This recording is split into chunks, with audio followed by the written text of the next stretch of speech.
hemos estado y vamos todos con el baile costeño. Ay, arremanga la repuja, la remanga la repuja, la remanga la repuja, la remanga la repuja, la remanga la repuja, la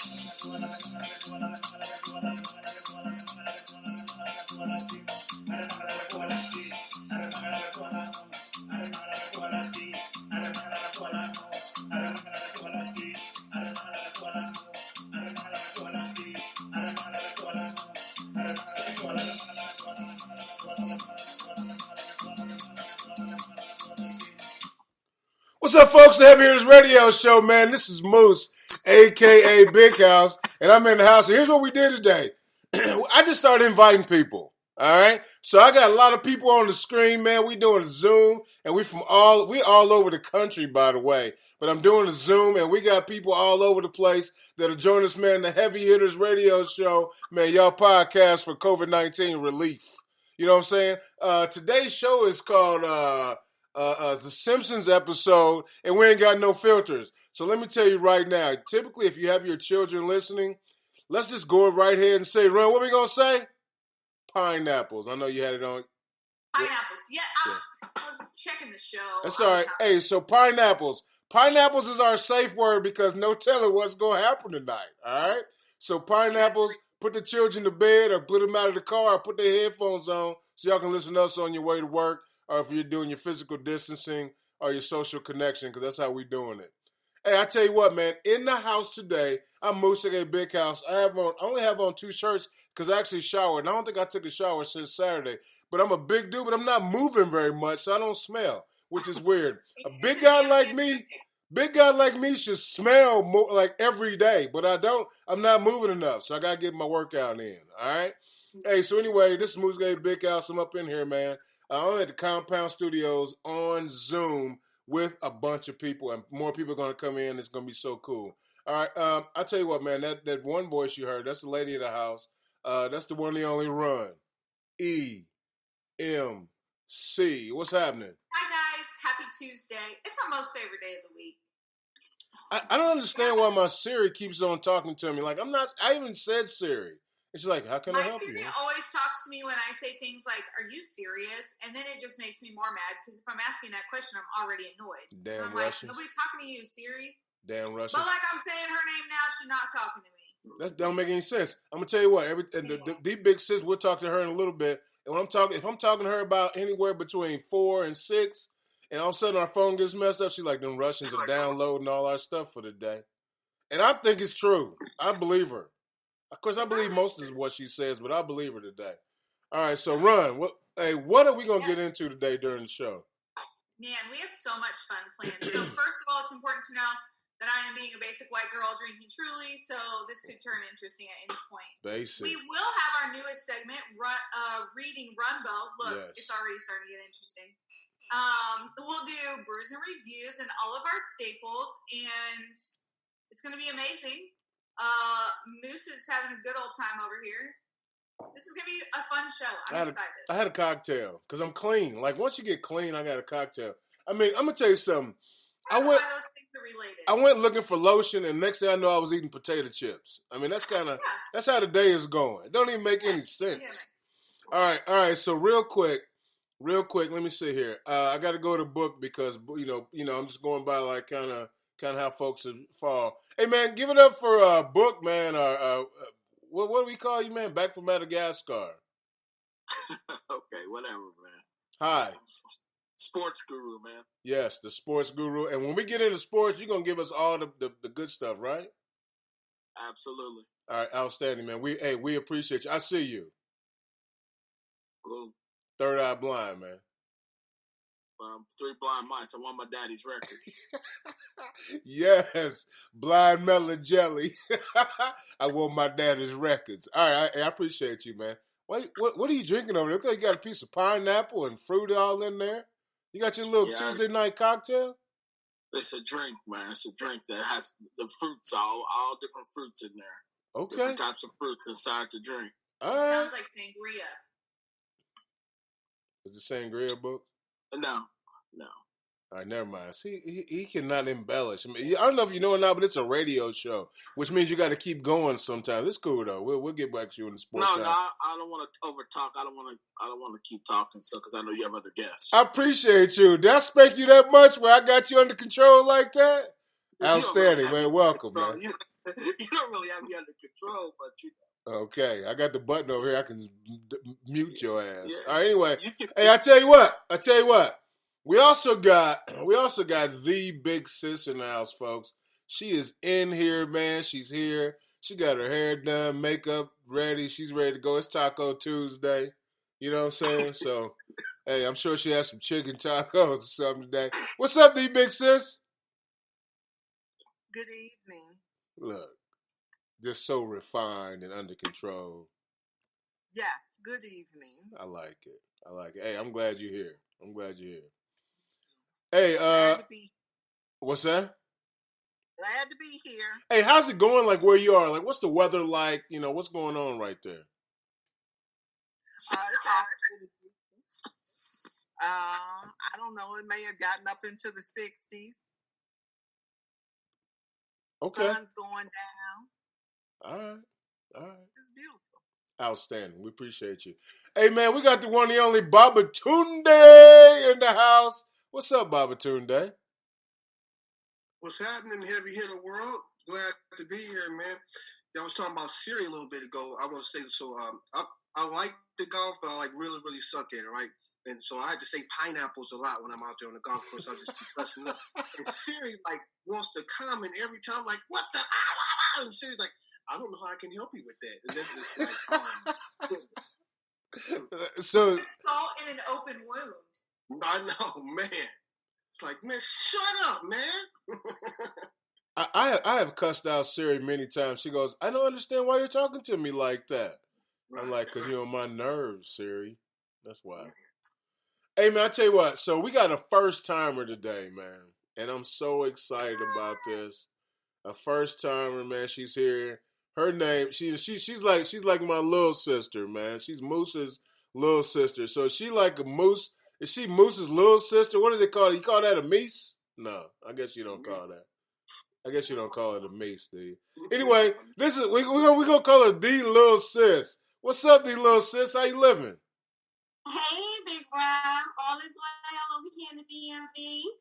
Yes, folks, we out there. Hey, man, shout out to Ashland, Virginia. Ashburn. Is he trying to say Ashburn? Ashburn, yes, that's it. Shout out to Ashburn, Virginia, man. Heavy hitters loves y'all, man, out there. And we appreciate y'all listening to us. Hey, Lee Little Sis. Hey, man, I tell you what. So we go on a magical journey. Here's what's happening. We're going to do brews and reviews at some point, which, Ron, explain what brews and reviews is. Yes, Brews and Reviews is the heavy hitter rating system, and it is a reverse rating system. So the more brews it takes, the worse it is. So we brew and review shows, movies, books, experiences of the world, pretty much anything. I tell you what, Babatunde, tell me a bad movie you've seen. A bad movie I've seen? Yeah. Man, I pass. All right, the little sis, tell me about a bad movie you've seen. Or excuse me, the big sis, tell me about a bad movie you've seen. I don't have that kind of time, so if it doesn't catch me within the first few minutes, I turn away. What movie have you turned off in the first 2 minutes? Wait a minute, but honestly, let me tell you, man, I watched a documentary on Mike Wallace. Like the news dude? The 60 Minutes guy, yeah. You got way too much time on your hands, G. I do. It's called Quarantine. True story. I guess we all got too much time on our hands at this point. All right. So, little sis, the way that works, you watch something bad, like if I watch typically, like you know what, folks, I apologize. Yes, Moose is a black man. And I'm of the certain age, and I do not enjoy what's the name? I do not enjoy Tyler Perry flicks, right? And so I always give Tyler Perry movies or anything on Lifetime like 2 brews or 1 brew, or actually, I'm sorry, 6 brews or a case, because I can't sit through it at all. Like, I do not like it at all. Okay, so that's kind of how that works. All right, so besides brews and reviews, we're gonna do sports of all sorts, and with book, we also have what? Reading Runbo. Reading and run that news. And run that and news. sometimes round the kitchen with Run. Well, we're not doing run. You're just gonna talk about yourself the whole time. It's not the Run show. It's the Heavy Hitters Radio show. It's partially my show. You know, you're doing that because Jeezy's not here and like, you got time. I'm a stakeholder in this show. I see how it is. Which y'all anyway, Reading Rumbo is what I'm most excited about today. All right. Well, we're gonna do that. And then you know what? I just got some Moose. The day in the life of Moose. And I dropped one on y'all already, right? One of y'all was, I went looking for lotion. Next thing I know, I was eating potato chips.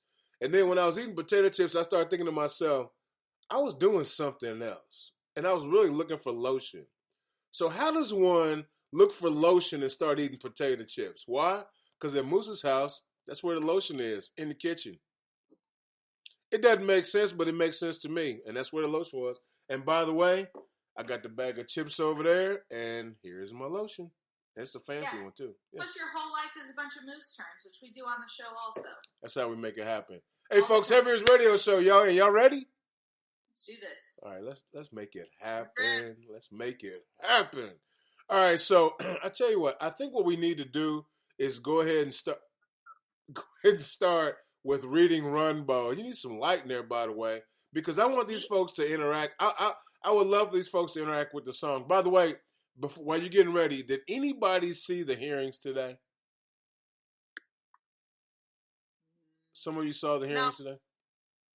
I watched part of them today, a little bit of it. All right, so what about Rand Paul? What about Rand Paul when he says, well, we got to make sure we get kids back in school in late August, or in August or September, because we got to make sure that they don't lose their time. Like, it kind of makes sense to him, but I don't think he understands that you can get the kids in school, and maybe they're not going to get each other sick. But what about the people that got to run the school?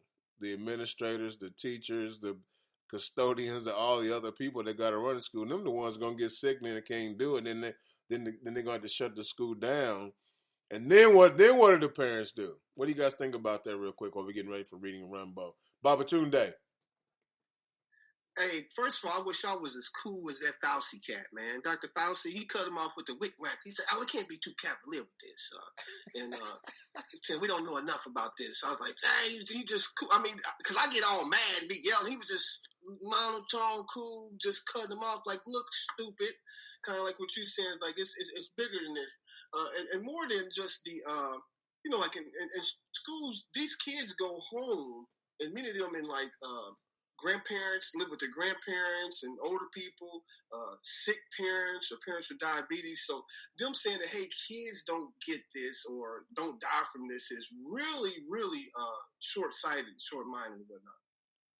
I'm with you on that. And I like how you messed up Fauci's name, because you suffer from black mouth, and you're almost a doctor. You're ABD. Folks, Babatunde's ABD. If you don't know what that means, that's all but dissertation. And he still messed up Fauci because he could still suffer from black mouth and almost be a doctor. This is what I tell people. Hey, I be saying all kind of crazy stuff. I can write it down, though. I can write it down. Like I can write the English language pretty good, but what come out of my mouth, I'll be like, Bofus. You know who Bofus is? Bofus. Of course, I know Bofus. Hey, Bofus been in a snowstorm before. Right. Hey. I'm sorry. Hey, hi guys. This is Moose at a Big House, and 1, I can code switch, and 2, I speak jive. You're welcome. You're welcome. Hey, so hey, I appreciate you. I tell you what, the big sis. Did you have any thoughts on? Did you see the news conference today? You can just give me a head shake. I did not see. Okay. I didn't see the news conference today. I was. Working like everybody else. Impacted the digital marketing, correct. So I did read the comments. I read where Rand Paul said to Dr. Fauci, got me afraid to say it now, that he was not the end all. You know, all due respect, so, sir, you're not the end all. He did say In that. other words, you don't make the final decision as to whether or not we open up the economy or not. And all I thought to myself is, Rand Paul, now I understand why your neighbor whooped your ass a year or two ago. Hip, he sure did. Because you just ignorant. You probably talk crazy to your neighbor like that. Right. But before Rand Paul hit this national stage, he was a candidate in the Kentucky area where I was located at the time. He's a Tea Partier. He's not calling himself that because they rebranded themselves as Republicans, but he's with the Tea Party. He had that ignorant agenda. He's not a very smart man, but he has had connections and he's gotten into Congress, and they set him down and taught him how to posture, but ultimately they cannot control him. And that's why you see displays like, you know, trying to get in Dr. Fauci's face. And like you said, Cool Luke just said, oh, I don't say that I'm the end all be all, but I am a scientist and I follow the science. Right. He's tripping, man. Plus, he got one of them. He got a haircut like when I was in high school, like back in the 80s. Like I'm like, I feel like, oh, what's his name? If we're gonna sit you up, if we're gonna sit you down, gonna turn around and desert you. What was that dude's name? Anybody know? Yes, you do. He wasn't on TLC. Somebody know Rick Astley. That's his name, Rick Astley. I'm gonna play it. I'm gonna play that song, a little bit of that song. All right, I tell you what. Thank you guys for that commentary. Hey, little sis, did you have any thoughts about that? I didn't see it or read any comments today. Okay. So I'll have to catch up with Big Sis a little later on, and we can have our discussion about it. Okay. So what do you think about Dr. Fauci, though? I think he's pineapples. Dang. I just do. Hey, check this out. You guys ready for this? He's not consistent in what it's supposed to be because they don't know. So just say you don't know. Come on, say what you do know, and just leave it at that. Amen. All this tugging, pulling things, it's just annoying. I don't like listening to him. I turn it off. Did she say tugging and pulling? All right. Tugging and pulling. Okay. Okay. He tug and pull on words. He'll say, this is what it is. This is what's causing it. And then he'll change. And then he'll be like, well, we don't really know. No, you don't really know. Shut up. You're pineapples. Well said. Well said. Check this out, you guys. This isn't our song, but y'all should know this.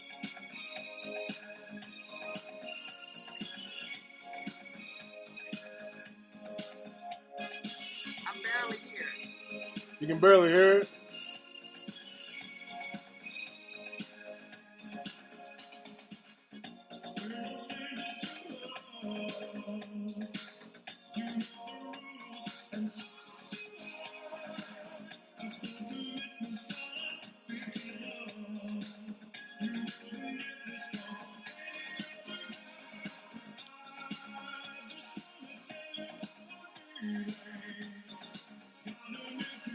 All right, I'll fix it later. All right, run, go. Okay, so last week, if you missed this brand new segment, we read Spank the Monkey, Lends a Hand. Today, we're going to read Susie Likes to Look at Balls. Now, wait. Please explain these. These are children's books. These are children's books. Get your minds out of the gutter. Don't worry. Moose, do you want to record this? Yes. I'm glad you said something. Thank you very much. Yep, I got you. All right, and ready, and go. So today we're reading Susie Likes to Look at Balls. This is a real book. Susie likes to look at balls, and if you play a sport, chances are before too long, she'll take a look at yours. This book she wrote for you and me just to clue us in on all the balls that Susie's seen and where those balls have been. Yes. I can't. I love this. Come on. Tiger's balls are small and white, just like Michael Jackson's. These two guys are socialites. They've both seen lots of action. This is amazing. Tiger puts his balls in holes and keeps them out of the sand. While Michael proudly shows his balls to boys at Neverland. This is great. Bruce Jenner ran decathlons. He took Olympic gold. But today I'm sad to say he has no balls to hold.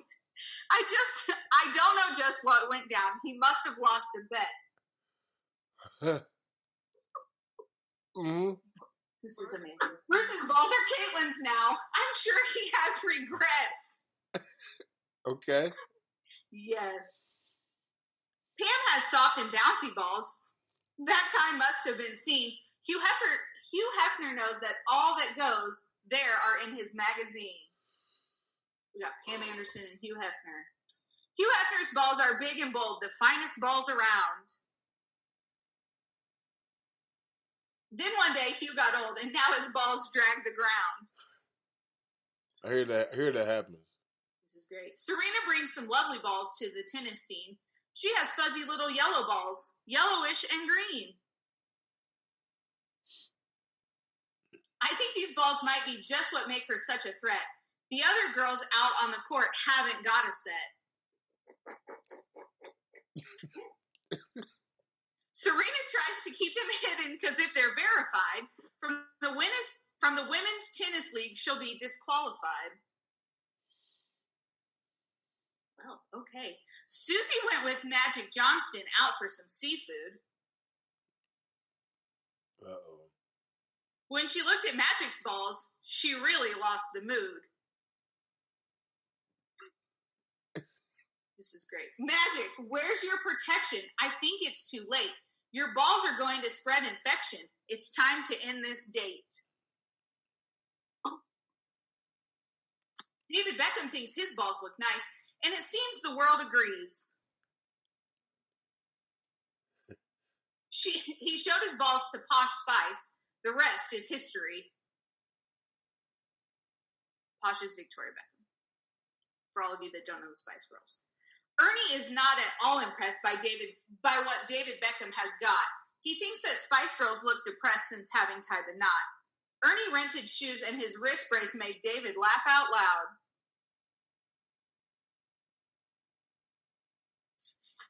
But the eyes lit up on Posh's face when Ernie pulled his ball sack out. Ernie's balls were beautiful, big and hard and round. When he slid his fingers in, Posh made a funny sound. We're talking about bowling here, right? Maybe, yes. Okay. Right. Ernie rolled those big old balls for a split and then a strike. Now David knows it's Ernie who's got the stuff that the ladies like. Poor David. The end. Yeah, that was an amazing story. Thank you. I'm sorry, what'd you say, the big sis? Who is Ernie? Some no-name man who bowls because Susie saw all the athletes' balls. So then then Posh was impressed by a no-name person. Like I knew everybody but Ernie. A bowler named Ernie. I knew everybody but Ernie. Like I'm not sure what bowler's name is Ernie, but I was familiar with everyone else. Yeah, but if I'm being honest, I don't know any bowlers' names. Earl Anthony. If you a little older, you remember he used to be on Saturday afternoon. Like he was one of the top bowlers. That's about all I remember. Bowling. What's up, Babatunde? Now, come on now. That's not really a children's book. If you read the words and look at the pictures, it is exactly what is happening. Yeah. And by the way, Babatunde, you weren't here last week, but what was the title we read last week? Spank the Monkey Lends a Hand. Yes, and Spank even put one of the girls' flutes in her box. Damn. We're going to have to send you back to work. And you guys, I have 3 more of these. So after that, I'll find some more. But like, this is amazing. Here's the worst part. And I don't read them till the show, so I'm just as surprised as everyone else. Here's the worst part. Spank the Monkey had on gloves the whole time. Like he had on latex gloves. So he was a human face. I'll show you the cover.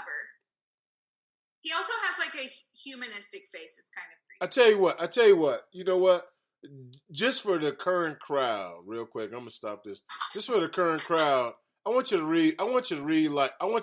flip, and I want you to read just a random section of Spank the Monkey.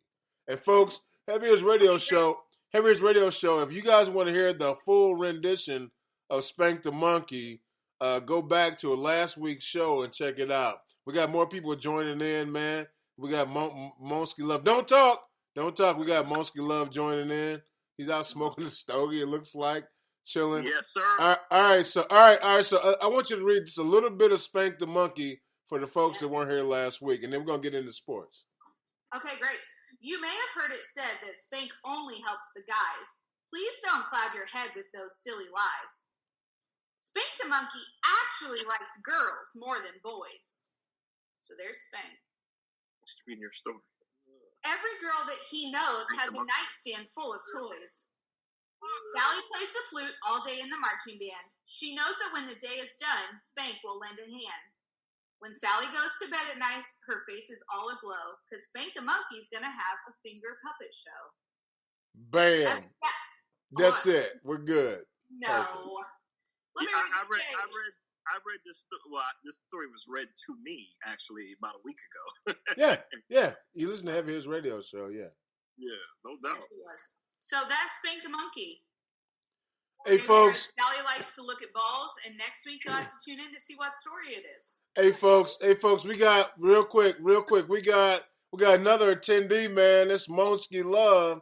Monsky, what's up, baby? You all right? Hey, I'm good, baby. Living life, man. How y'all doing, man? Oh, man, we good.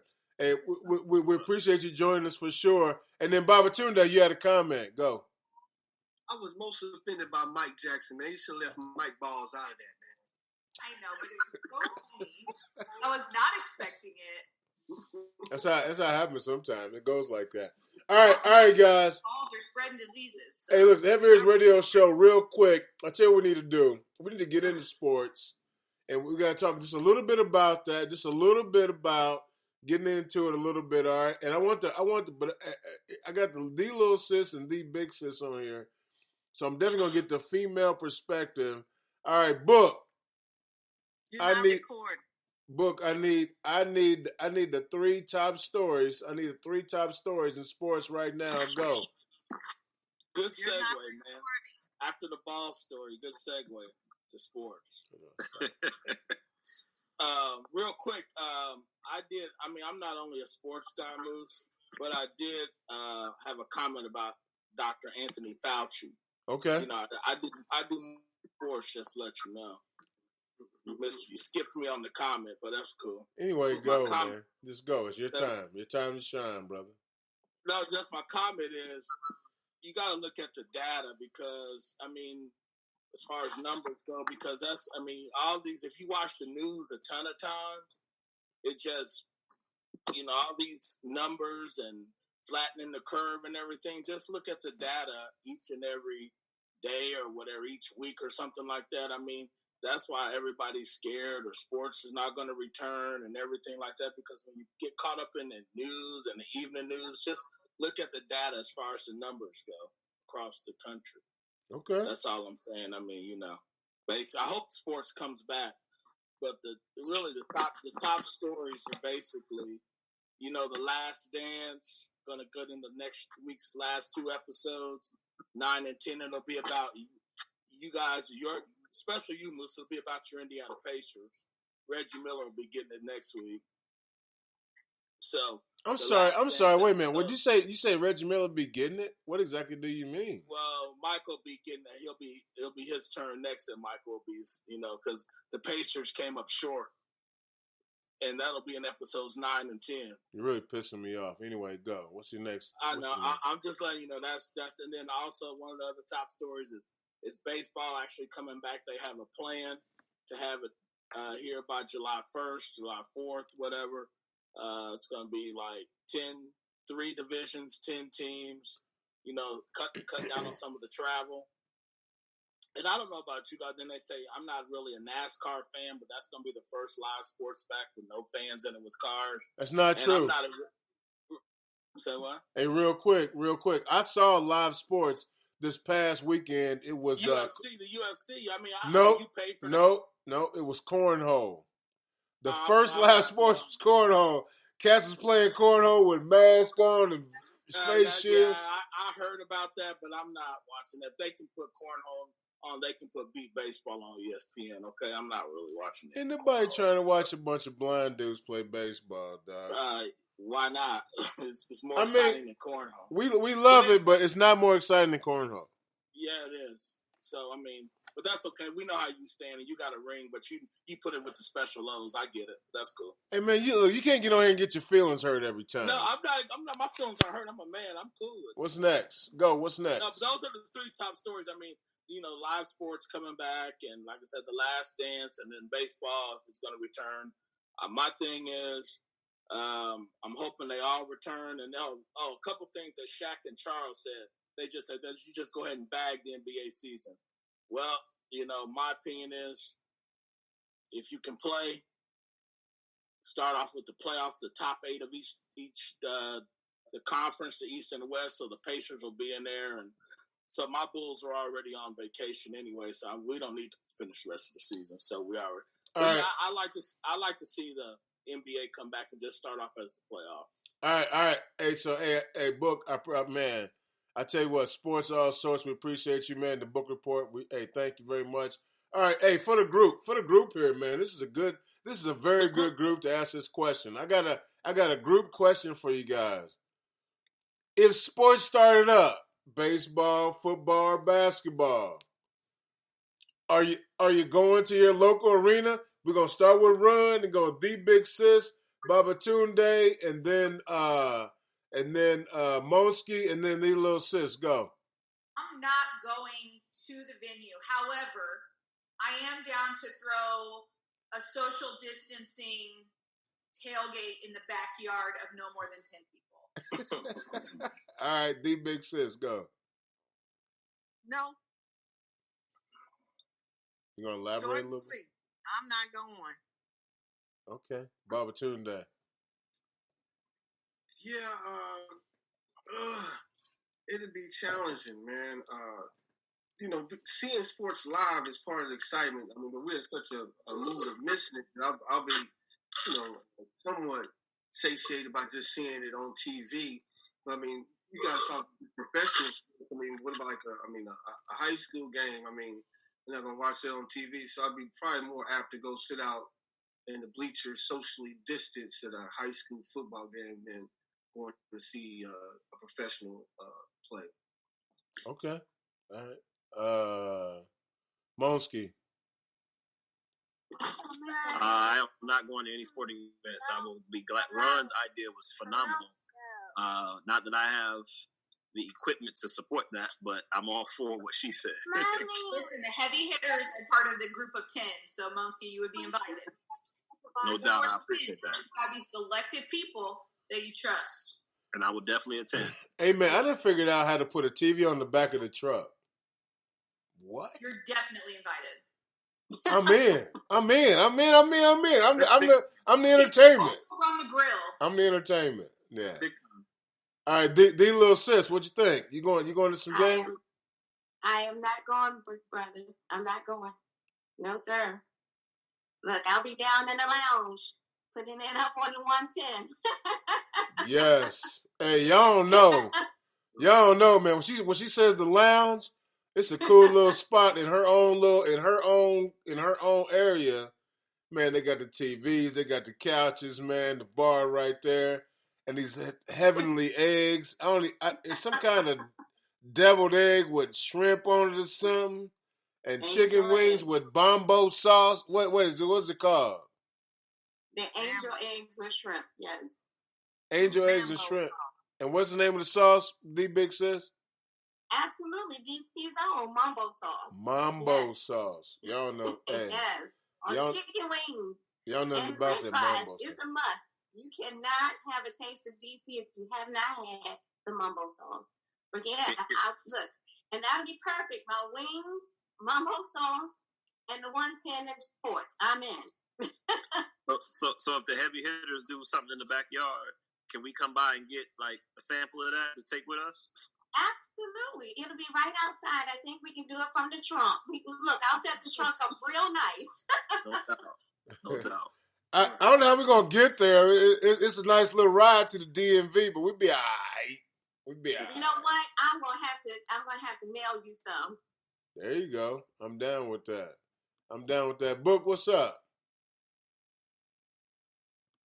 Contactless. She'll have them out waiting on you. What's up, Book? Contactless, less contact. She said she'll have them waiting for you. Yeah. No. We definitely gonna be on them wings and that mambo sauce, man. Hey, this is Moose Big House. Now I got a question for you guys. Now I am on a good, like in the morning. In the morning, I'm about 6'2", right? And I lost a little weight, which is crazy. I lost a little weight, but I'm like still like 330. Shouldn't I smell after like 2 days without a shower? Like I still smell pristine today before I took a shower. What's your guys' thoughts about that? I tell you what, we're gonna start. We're gonna start with Monsky. Go, Monsky. No comment. No comment. I'm good. Why not? Well, I mean, yeah, no comment, brother. I love you too much. All right. Babatunde, what you think, man? I just don't believe you. You might not be musty, but it's stinking under your nutsack right now. It's not. No, not right now. And not right now, especially because I'm freshly showered. Well, if you ain't showered in how many days? Well, I tell you what, I went from Saturday to today, and then I took a shower right before I contacted all of you. So are you freshly manscaped or you know what I'm saying? I even shaved. Like, I mean, I'm like, I didn't shave my head, but like all this is right. Yeah, and a manscaped too. I didn't used to do that. I ain't got a shave or a haircut since the pandemic. You're crazy. My barber shut down, man. So I'm just, wait till he come back online. You know what? I went in my mind and I took pictures of everything that my barbers ever did. Like my clippers were cutting me, and I said, "What did my barber do?" I remember them with the screwdriver. I got my screwdriver. I fixed my clippers. They were so comfortable. Like I got my beard trimmed right. I got my stuff lined up, man. But I'm cute again. I'm COVID cute. I'm COVID cute. Moose aka Big House. Cause you can have a little bit of nasty beard and still be like, "Oh, he look good. He been taking care of himself." I'm over here looking straight homeless. Right. No. I'm COVID cute, man. Cause I be making videos and stuff for the children, so I'm COVID cute. All right. So I tell you what, the big sis. Same question for you. You ready? I mean, like. I got the question now. What's that? What's the question? What was the question? You done forgot? I did. Guess what? Me too. Shoot, what was it? Why aren't you smelling? Oh, yeah. Well, there are a couple of schools of thought in play here. All right. That being that you get used to smells after a while, so you would notice. It would take someone else coming into your space to point out to you that something smells different. You smell different, your home. Yeah, you smell different, dog. But that's not that. But I'm reminded of a story. Okay, go. There was a little boy that was out playing in the yard. He was playing real hard, and his grandmother called him in, and he didn't like to wash. His grandmother called him in and said, "I'm gonna wash you up today." And she made him get in the tub, and as she began to cleaning up, she said, "Boy, you smell like something done crawled up in you and died." So, That just reminded me of that story. Are you telling a story about my grandma? I refuse to answer on the grounds that if they encrypted. What the heck? And if you hadn't confessed to it, nobody would have known. Okay. Hey, by the way, this is exactly my point. I don't smell today because that's what I'm saying. That's where I'm at. Hey, folks, real quick. Everybody just kind of chill. Real quick, man. We got the one, the only, the star of the show. Man, shout it out. The one, the only, LGZ Mbaku. What's up, buddy? Man, I'm on the road. I got the mess over. But let me go ahead and chime in while I'm driving. I don't know if it's illegal, but I got this phone mounted, so yeah, I'm on a Zoom call. As you can see, it's better in the car. This is the first time in history we had a caller driving while on the show. I feel like I'm doing comedian cars while I'm smoking cigars.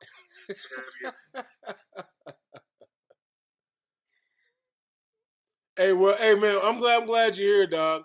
And then we also got, hey, folks, I don't know if y'all noticed or not, we also got Fancy in the house. What's up, Fancy? I'm finishing up a call for work. What? Being productive. Yeah. Do I look professional and hard at work? Yes. Yes, you do. I don't know what this has to do with it, but I've had a lot of alone time, so if I act weird, you'll know it's quarantine life. Hey, man, that's how we all living. We all living that quarantine life. All right. As you can see, I'm going to show you. I'm driving. The roads ain't been empty. I've been working. I don't know who quarantined, but who's staying at home because the roads always crowded. Roads, parks, grocery stores, it ain't stopped. Who has to stop for? I don't get it. D. Little Sis, what's your thoughts on that? I agree. I agree. Yes, we had a traffic jam, and I was like, I think I called you, Jush, and said, what are these people are sheltering in place? We had a traffic jam here in PG County. I'm not in agreement with it. Anybody quarantine? Everybody out here, we out here living. Hey. Get them free checks. Hey. I need to go ahead and approve that $2,000. I need to go ahead and I got some bills I need to pay. Hey, real quick, man. Out of Houston, Texas, man. D. Big Gates. He said, "What kind of goofy?" He says, "Goofy ass question is that?" He can kiss my ass. It's a real question. All right. So, hey, shout out to Houston, Texas. Hey, I love you out there, Big Gates, but don't be silly. And by the way, you should chime in with us. Get on the Zoom. Hey guys, all right, listen up. You guys listen up. I don't think you can chime in with a boost phone. What was the question? I don't think Boost you can chime in with a boost phone. But hey, what was the question you asked, man? Yeah. I don't know a question either. All right, so you know what it was like. So I had gone 3 days and I hadn't showered, but I didn't smell. Is that a positive impact of the quarantine? Oh no, you smelled. You were nose blind. For sure, if I walk in that crib, I'm gonna smell you like, oh Lord, have mercy. You're not gonna smell. You're not gonna. I'm not nose blind, man. I'm not. Now you showered. No, I'm clean. Yeah. Matter of fact, I'm you know what I'm looking like with my chain and this neck right here. I'm looking like a bishop. I'm glad y'all came. So fresh and so clean. I'm glad y'all came in today. You know it's quite bad when your socks stand up by themselves. All right, hey, listen up. Heaviest Radio Show, man. Smooth Game Big House. We got the one, the only LGZ and Baku in here. Man, the lady of the house, man, Run EMC. She's also in here. And then we got a plethora of guests, man. We got Book. Hold on. We got Book in the house, man. We got D Big Sis. We got D Little Sis. We got Monsky Love in here. And the one, the only Babatunde, man. We all up in here making this show happen. Hold on, man. Why do like Ramon for the rob somebody's house, man? Because I gotta keep it close to the vest, man. I'm sitting out in front of my house in Plainfield. I gotta keep it tight. Man, you making me nervous, man. Like, be careful, man. Be safe out there, man. Yeah, no doubt. You know. Hey, I tell you what. Hey, Jeezy, go ahead and run things for a minute. I gotta take a break. I'm a rush. I'm driving. You gotta just do it. You gotta just do it, man. You the star of the show. Go. I mean, you can put Ron in charge. I'm driving. I gotta focus on the road. You know what I'm saying? Like, you know. This is great radio that we're gonna argue over who's in charge. I mean, say what? This is great radio that we're gonna argue over who's in charge while Moose is gone. Oh, you can definitely run the show. I mean, you can't even see me right now. Like, you're right. We can't see you, and there's so many jokes. I will say this. This morning, for the first time, I did actual VR, and I'm telling you, it's over. It's over. It's oh my God! If you have not done virtual reality, please, I beg you, do it. It is the most amazing thing you can ever do with your life. I for sure thought you said PR, and I was confused. What was your virtual reality today? Oh, I did the Oculus. It's called Oculus Quest. And like most the VR I've done before is the one where you put your phone in and you kind of sit around and look like you at Best Buy. You put your head in the phone and you kind of look around. Right. When you get the joysticks in your hand, and the joysticks give you what they call haptic feedback. So every time you touch something in this world, you feel it with your hand. It is amazing. It is amazing. Where did you do this? I was at a customer house. I was on a customer's house, and they had it. And we was kind of talking about it. I just bought one of them bootleg ones. He was like, go ahead and try it. I'll put a thing on, and when you put it on, it gauges the room that you're in. So, like, if you walk around, as you get close to a wall in your house, in your actual VR, there's a wall in the VR, so you don't run into the wall. And, like, everything that's in the room is kind of like parts of the VR, so you don't knock stuff over. But it is insane. The boxing game is insane. It's insane. You boxed a stranger? Say what? Who'd you box? No, this is a game called Creed. They got a Creed boxing game on there. And, like, when you throw punches, you feel like you're hitting somebody. 100%. When you say you put it on, what does that mean? Is it like the glasses? What does put it on mean? Yeah, you put the VR goggles on. So once you put the goggles on, you enter this new world, so to speak. So, like, it's 360 degrees. Wherever you turn around, like, you're basically in that world. And you standing up and you move, whatever your hands do in the world, like, you can pick stuff up, you can throw stuff, you can shoot guns, you can grab stuff, and, like, you feel it. Like, you actually doing it. Hey, Jeezy, real quick. It's crazy. Jeezy, real quick. There's been many men that have been in so much trouble putting goggles on throughout the years. You know, you wake up and you done made somebody pregnant you wasn't expecting to be pregnant. And you've been hanging out with somebody you wasn't. I'm talking about beer goggles. I ain't talking about beer goggles. Oh, okay. That's not what you're talking about? Moose. However, when they figure that part of the game out, it's over. It's over. It's so over, it's not even funny. It's going to be dudes never leaving their house. Never leaving their house. Never. You mean, if I can have all of them and it won't cost me nothing? Yeah, I'm in. I got a question. Wait, Jeezy, chill. All right. And women too. I was going to say, all right, run. Yeah. So if you could put some goggles on and have a date, you know, with whoever, I mean, you cool with that? I mean, like, it's like you're there and you can feel everything, you can see everything, but it's not, nobody else there but you. You cool with that? Probably. I mean, 100%. it's a woman's world now. If we need to feel something without a person, we got it. It's over. I'm telling you. Once that part gets to where, like, you can already like with the haptic feedback and the controllers, you can already touch and feel it. It may not feel the same, but you know you're touching something in that world. Now we're about 5 years away, man, from never leaving the house. There will be women no longer faking it. No longer. Yeah, 100%. I don't know what just happened, but holy cow! All right, all right. Hey, so hey man, it's the Heaviest Radio. Control it? You kidding? It's the Heaviest Radio Show. You can control it. You can make it how big, how small, or whatever you want in that world. It's over with. Do I get to pick the color?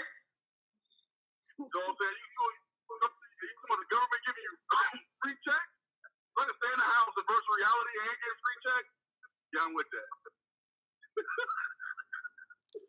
Hey man, hey guys, this is the Heaviest Radio Show, man. We got Jeezy on the road.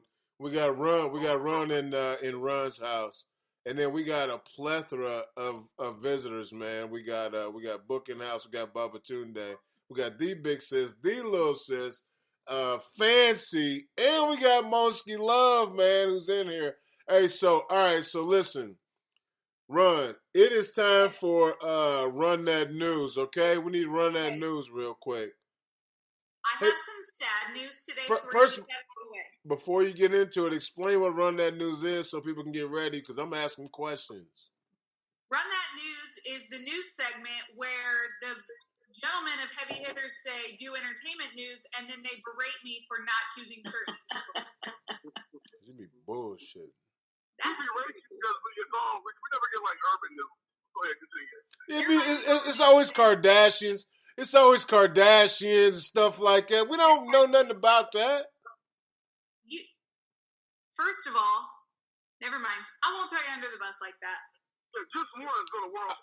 I watched 2 episodes of Kardashians. You think I'm under the bus? I ain't under the bus. I watched two episodes. I just enjoyed it. All we saying is just one time go to Pasta, Media Takeout. Just one time go there and give us one of those stories. That's all I'm saying. We're not telling you how to do your job, but TMZ, it's cool. But then sometimes, man, we want to hear about what the beef between Cardi B and Nicki Minaj or NBA YoungBoy or whatever. Like, give us one of those stories. Media Takeout and Pasta. You can do that. And first of all, Jeezy, how do you know about NBA YoungBoy? What the heck? No, we played him on the show. He was whack. That's why his name came up. All right. Because he was in my news one time. All right, go. Okay. So we're going to start with the sad news to get it out of the way. There have been several people in the celebrity world who have died since we have been on the air last Tuesday. So that would be Andre Harrell, Roy Horn from Siegfried and Roy's, so they're both gone now. Eddie Wright and Jerry Stiller have all passed away. The only one I know is best was that. And Little Richard. And Little Richard. Yeah, you didn't want the world star, you know Little Richard died. No, it's right here. I just accidentally skipped over it. See, right here. Little Richard. Hey, real quick. And now with COVID, by the way.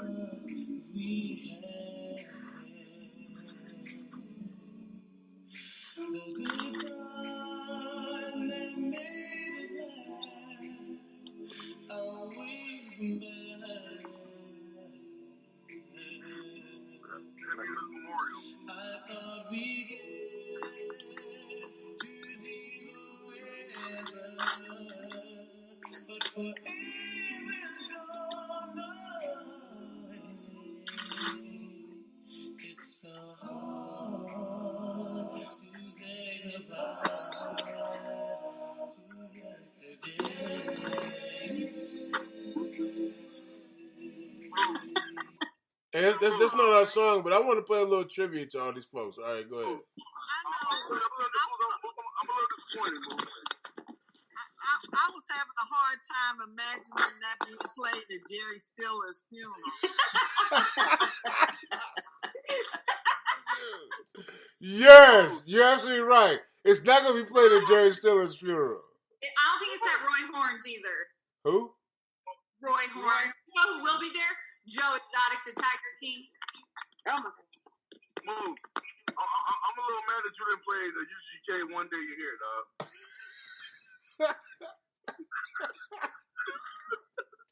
Well. Yeah. Sorry. Go ahead, Ron. You got it. Moving on. So Brian May from Queen is in the news because he was recently hospitalized for ripping his glute to shreds while gardening.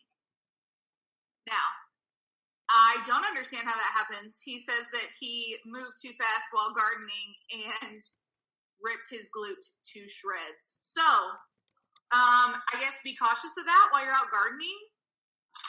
Sounds painful. And, I don't want to go to the hospital for that. No, that ain't what happened. We know, the heavy hitters know what happened. What happened? The glute got ripped to shreds because somebody was in them glutes. Hey, the gardener was in his weeds. Who was it now? Who was it? Brian May from Queen. Oh, yeah. Man, for sure. Somebody was gardening. Somebody was gardening. Gardening from now on? Is that the code word? I mean, for same to same activity. No, we said pineapples at the beginning. Pineapples a long time ago. Hey, so were we talking about same to same activity? Pineapple. Yeah. Right.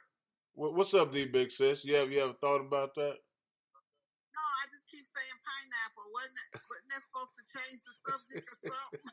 Oh, that's a safe word. That means we're going to say something horrible. That means you're going to say something horrible. Oh, well then I got it wrong. I thought that was to mask something that was said. I'm sorry. I'm sorry. I'm out of touch. Hey, so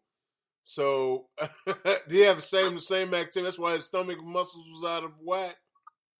Right. Yeah.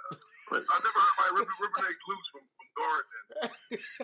Hey, hold on, Baba Tunde, you ever thought about that? Yeah, it was time.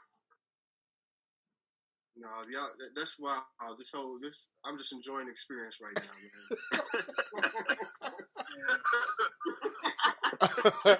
All right. Go ahead, D Big Sis. He's just been around a long time. He's been on the road, and he's made a lot of money with Queen. And I can imagine that he has a very extensive garden that possibly has, plants that we aren't aware of. I mean, we're thinking strawberries, green beans, tomatoes, and corn. There's no telling. I'm just trying to help the man out here. Folks, I'm not recording. I'm not recording right now, but I wish you could see our faces. She said strawberries, green beans, and corn. Yeah, everything that has something to do with coochies, penis, and all the other stuff that has anything to do with that. He's probably gardening pineapples. He's gardening zucchini. He was gardening somebody's zucchini. What's the name of that one thing? What is that when? What's that emoji that people use? Eggplant. I cannot think of it to save my life. I couldn't either. That's my joke wasn't as funny. I couldn't either because you know what? Guess what? I've never used it. I bet you haven't. But go ahead, Ron. I done heard top emojis. Go ahead, I done heard a hoe and tear that ass up in the same sentence many times though.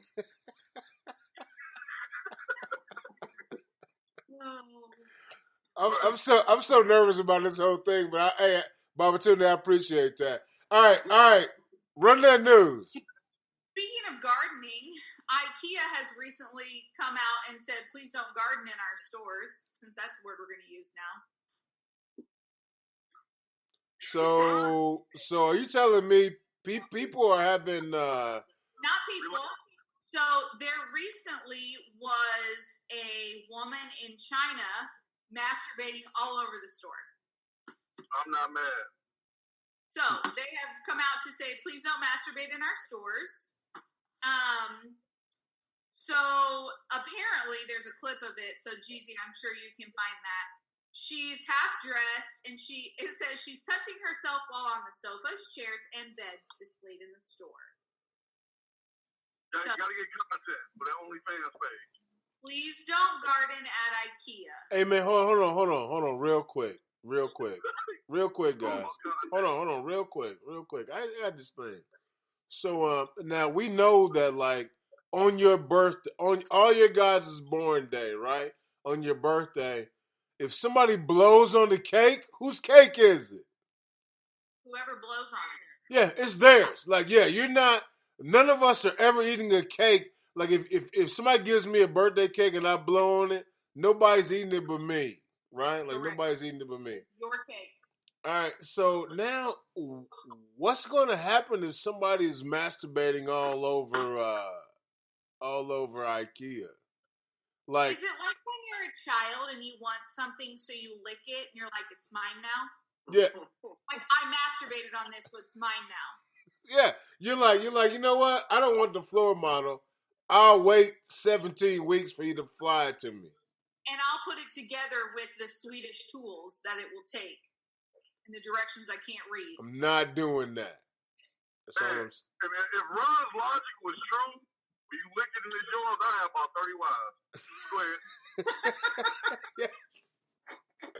The name of the show today is the Simpsons episode. And there's no filters. No filters, man. No filters. And you are absolutely right. This makes me so happy. I mean, so you're saying you can't try their product out before mine? Now if you lick it, it's over with. Maybe be sneakier about your masturbation. Like, maybe leave your pants on so that is obvious. Maybe do it at home and where nobody knows. No, but think about how much money she's making right from her OnlyFans page. This story has gone viral. Everybody's going to click on it and want to join and give her like $7. $7? Yeah, where? I have to know why $7. Is that like adjusted for inflation? That's or the going rate. Chinese to That's the COVID rate. To the dollar conversion rate? Where does 7 come from? Not that I know what OnlyFans page typically costs, but that's about the average. That's the COVID rate. The COVID rate is $7. I mean, people not working; they working from home and stuff. $7 is the rate, man. So think about like this: if 1,000 people give you $7, that's $7,000. Boom. I mean, that's $49. If 7,000 people give you $7, if 1,000 people give you $7, how much is that? That's 7,000. Yeah, you right. I thought you said 7 people. Oh, here's fancy. Here's fancy with that fancy math. We're not even with. If 1,000 people give you $7, that's 7G. All right. Hold on. All right. Run that news. What else we got? Oh, wait. Babatunde, what's up? I have a question. So are you saying that IKEA is open in China now? Yes. That would be correct. It's open. Hey, for that matter, I think it's something a little bit sexy about a little China lady sitting on IKEA furniture, masturbating with like China men standing around with masks on and everybody practicing social distancing. Something sounds. For sure. And it's all blurred out. You can't see nothing. It does say there was a peep show at the store. I can't believe you said it's blurred out. Only my Asian porn people know what I'm talking about. What's that documentary? Is it the director or the producer about the guy that revolutionized Japanese porn and changed that? What, he unpixelated it? He revolutionized the porn industry. There's a documentary on it. I think it's on Netflix. What's the name of it? I think it's called The Director. All right. It has subtitles though, so get ready. I'm not trying to read a really good show. I'm not trying to read a whole movie of porn. Like, that's the worst. Oh, you'd read this one. You'd be just fine.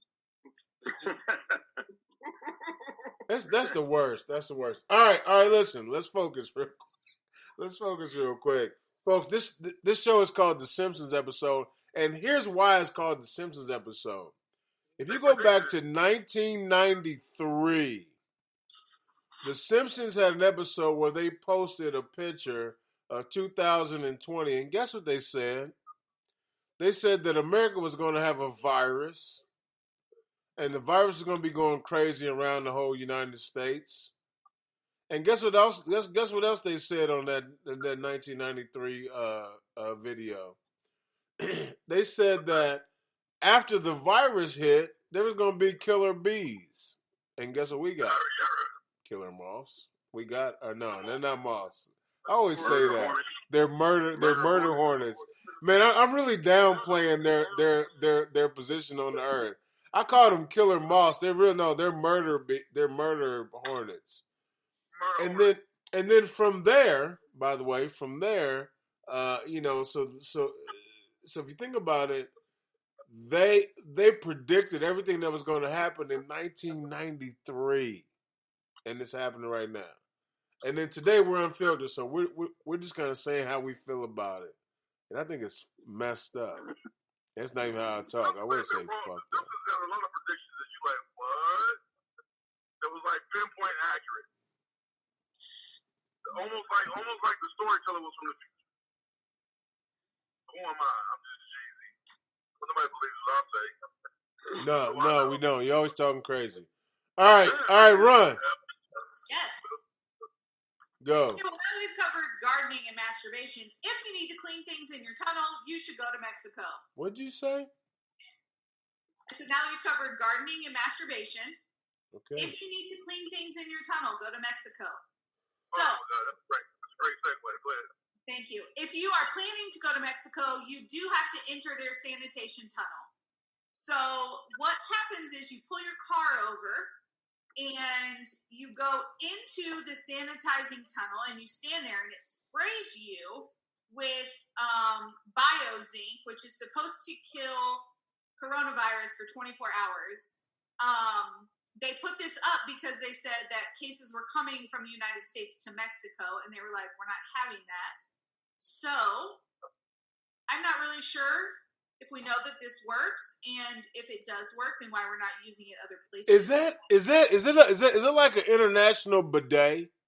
That's what that's like. That's like an international bidet. Like, I go in there and get blasted, and my butthole's clean, everything's clean, I can go to the next country. A bidet's just for your booty hole. This is like a car wash for people. That's what I said, an international full-body bidet. I didn't hear the full body part. That makes more sense. We're doing full-body bidets. I might be into that. Although I don't want my socks to get wet because that grosses me out a little bit. Yeah, that would be gross. Little sis. It'd be cleaner than your 3 days shower. Hey, D, little sis.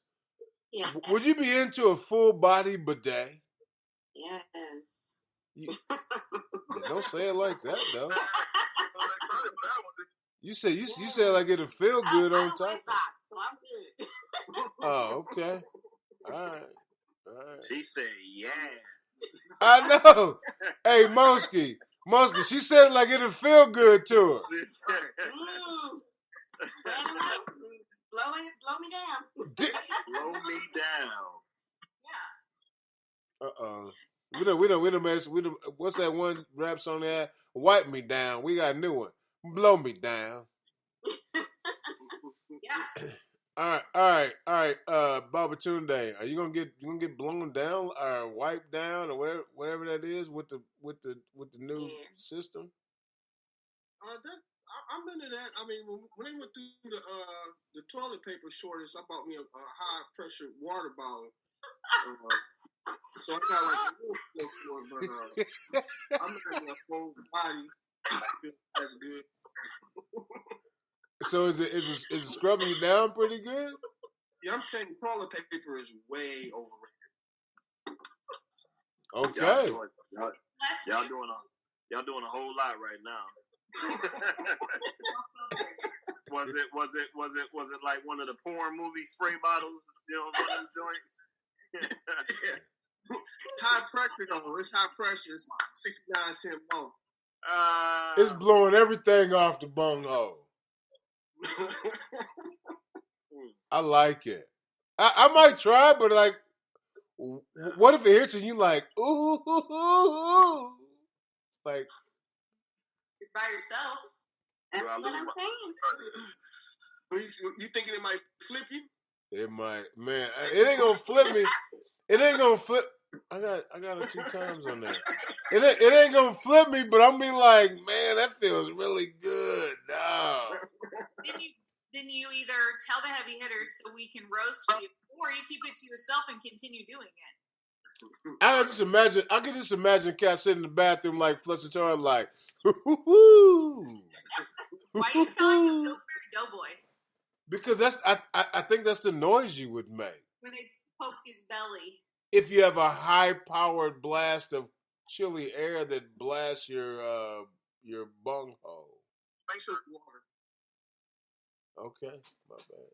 All right, I did say air. My bad. I mean water. Yeah. All right, so Run. Yes. Well, I'm sure we got some more news. I do have some more news. I got DJ College twice in here. Do I need to get rid of you? Yeah, one of me can go. I changed devices. All right, cool. I got you. Okay, Don't pick the wrong one. All right, go. Also talking about infected tunnels. I don't know. I'm just trying really hard to connect all these. What the heck?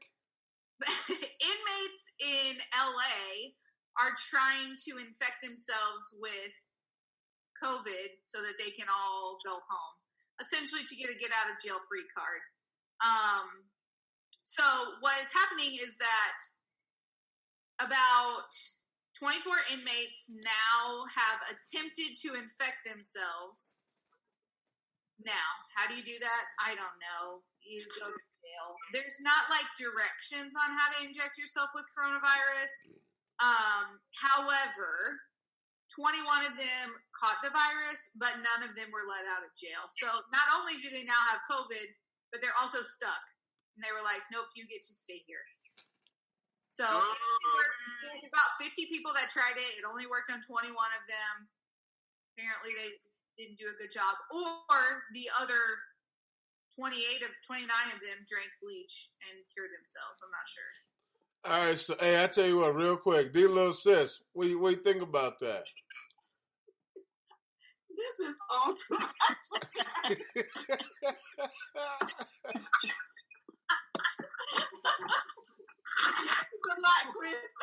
All right. I tell you what, you relax. Hey, DJ College. Yes. Fancy. What do you think about that? I mean, is it what they're supposed to try to do or what? Well, I hate to break it to them, but you said they were injecting it? Well, whatever. Yes. Yeah, y'all didn't have to do that. Like, you could have just continued your communal activity, even your sundown activity, and you're exchanging it. And bad news is you probably, have somewhat become immune. You've already had it. But first of all, that's really stupid. Like, that's not going to work. I'm applying too much rationale to this. I'll tell you that up front. For sure. But, for sure. I tell you what. DJ College. Take 2 shots and come back. Take 2 shots and come back to it. All right. I will say that if there was a possibility for me to get out of jail early by contracting COVID, I would probably also try to get it. Well, I'd say your odds are pretty good. You just don't know if you're going to walk out like you planned or you're going to get carried out in a zippered pouch. So I'm going to go do too pretty for jail. And I joke about catching these hands, but I don't think I can even really throw them. So I probably wouldn't be any good there. I think I would either be a very industrious underground ringleader of some type of crime, or I would be completely worthless and terrified. I think there would be no middle. That's fair. I think I could channel my inner Chapman and sell used underwear on the black market from the inmates. Are you talking about? Wait. Are you talking about Orange is the New Black? I am, folks.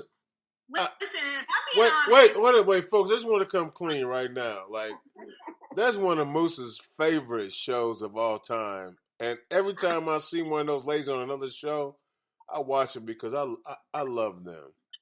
Hey, if you're on Orange is the New Black, I love you. It's Moose Gay Big House. I'm out. All right, I'm sorry. What'd you say, Ron? I was just gonna say that the new lesbian girlfriend in that season, Chapman's new lesbian girlfriend, the Australian with the tattoos, she's probably my girl crush. She probably made me switch teams. The heavy hitters will watch that. Baba Tunde, what you got? I was with the girl. She was saying that she'd be like a kingpin or whatnot. So, how how do you like give somebody COVID? This is like, this is a mastermind and saying, hey, bro, I got that COVID. Put this on your book. And so brothers is buying up this COVID or whatnot to get out of jail. So it's a sad story on one end, but it's a story of ingenuousness or geniusness on the other side. This brother that's selling COVID in prison. I got that stuff you want. Hey, I tell you what, everybody in this group right here, it's 10 of y'all. Kick in $5 a piece, and I'm gonna sneeze on the whole damn group. I got y'all. Let it out. As soon as it's in my account, I'm sneezing. Baba Tunde. Since y'all was talking about the COVID, I was in Walmart the other day, spent behind this guy that was buying a box of condoms, and he didn't have a mask on. That just threw me for a loop. That seems, feels like then why don't you raw dog it in all places of the world? Dice. To be fair, a condom and a mask are two different things. You say you think it's two different things? It's two different things. It's way different. Like, you can't catch COVID. Like going in the store is kind of like you're not likely, like you're more likely to catch the HIV than COVID walking in the store. I think you're more likely to catch what? That ninja. And then COVID, if you healthy, you ain't dying from it anyway. You ain't dying from like a lot of things you catch without a condom. A lot of them. But no way, it's a lot of discovery. You get them herpes. Hey. You get them warts, it's over with. I got a moose thought here. Maybe he ran out of gloves, right? He needed to have condoms to put on his fingers so he could open doors and stuff. Slippery. I mean, you know what I'm saying? He might have had to do it like that. Hey, Roger, you got the NFL story. I don't want to hear that story. It could have happened. Because I don't do sports, I do entertainment. It could have happened. All right, hey. It was on TMZ where your boy got caught cheating in the Airbnb. Who? No. Earl Thomas? You got the Earl Thomas story? Nah, I ain't I heard just hope you had it. No, Earl Thomas. I heard about it. So this cat had his mistress in the Airbnb. Wife found out and put a gun to his head, okay? Came to the Airbnb spot with a cat and straight trying to kill that dude. All right. Hey, hold on, Jeezy. D Big Sis, what happened? No, I was saying I heard that story too. As a matter of fact, she didn't go by herself. He was there with his brother, and they were with two women at an Airbnb. And his wife and the other dude's girl showed up.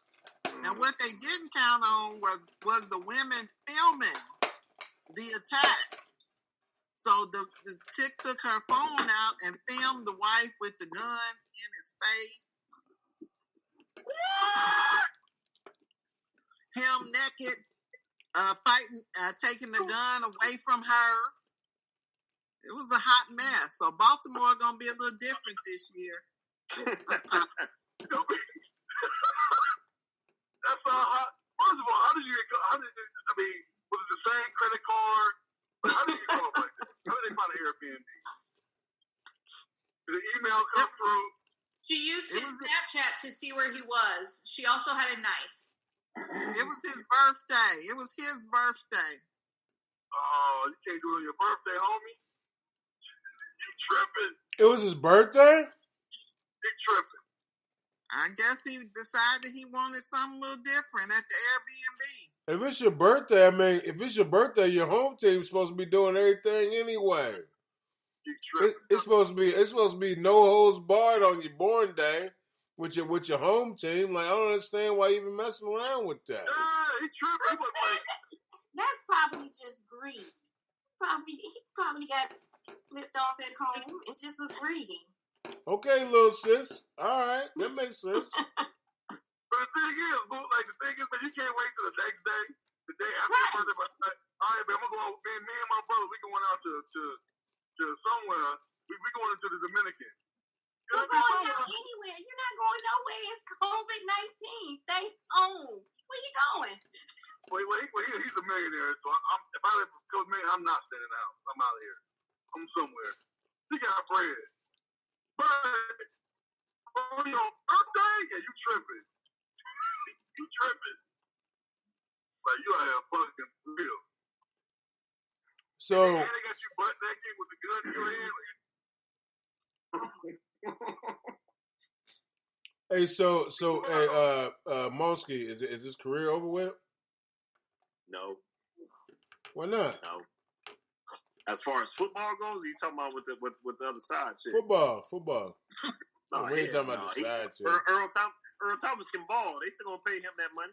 Well, and he's not in trouble for anything legally. He wasn't. It has been proven far too many times in the NFL that if you can ball, you good. You good. And he definitely ain't getting caught up on no adultery stuff where they ain't gonna pay him. You know what I'm saying? Some team ain't gonna pay him. He good. Yeah, he's clearly the victim in this story. They probably high-fived in the locker room. We glad you came out all right, homie. They high-fived. Baba Tuna say he's clearly the victim? Pistol and all that, he's definitely the victim in this story. What? Ladies! Wait!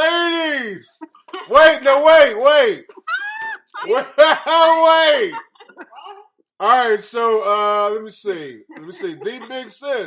The big sis, you have the floor, and then after you get done, the little sis, and when you get done,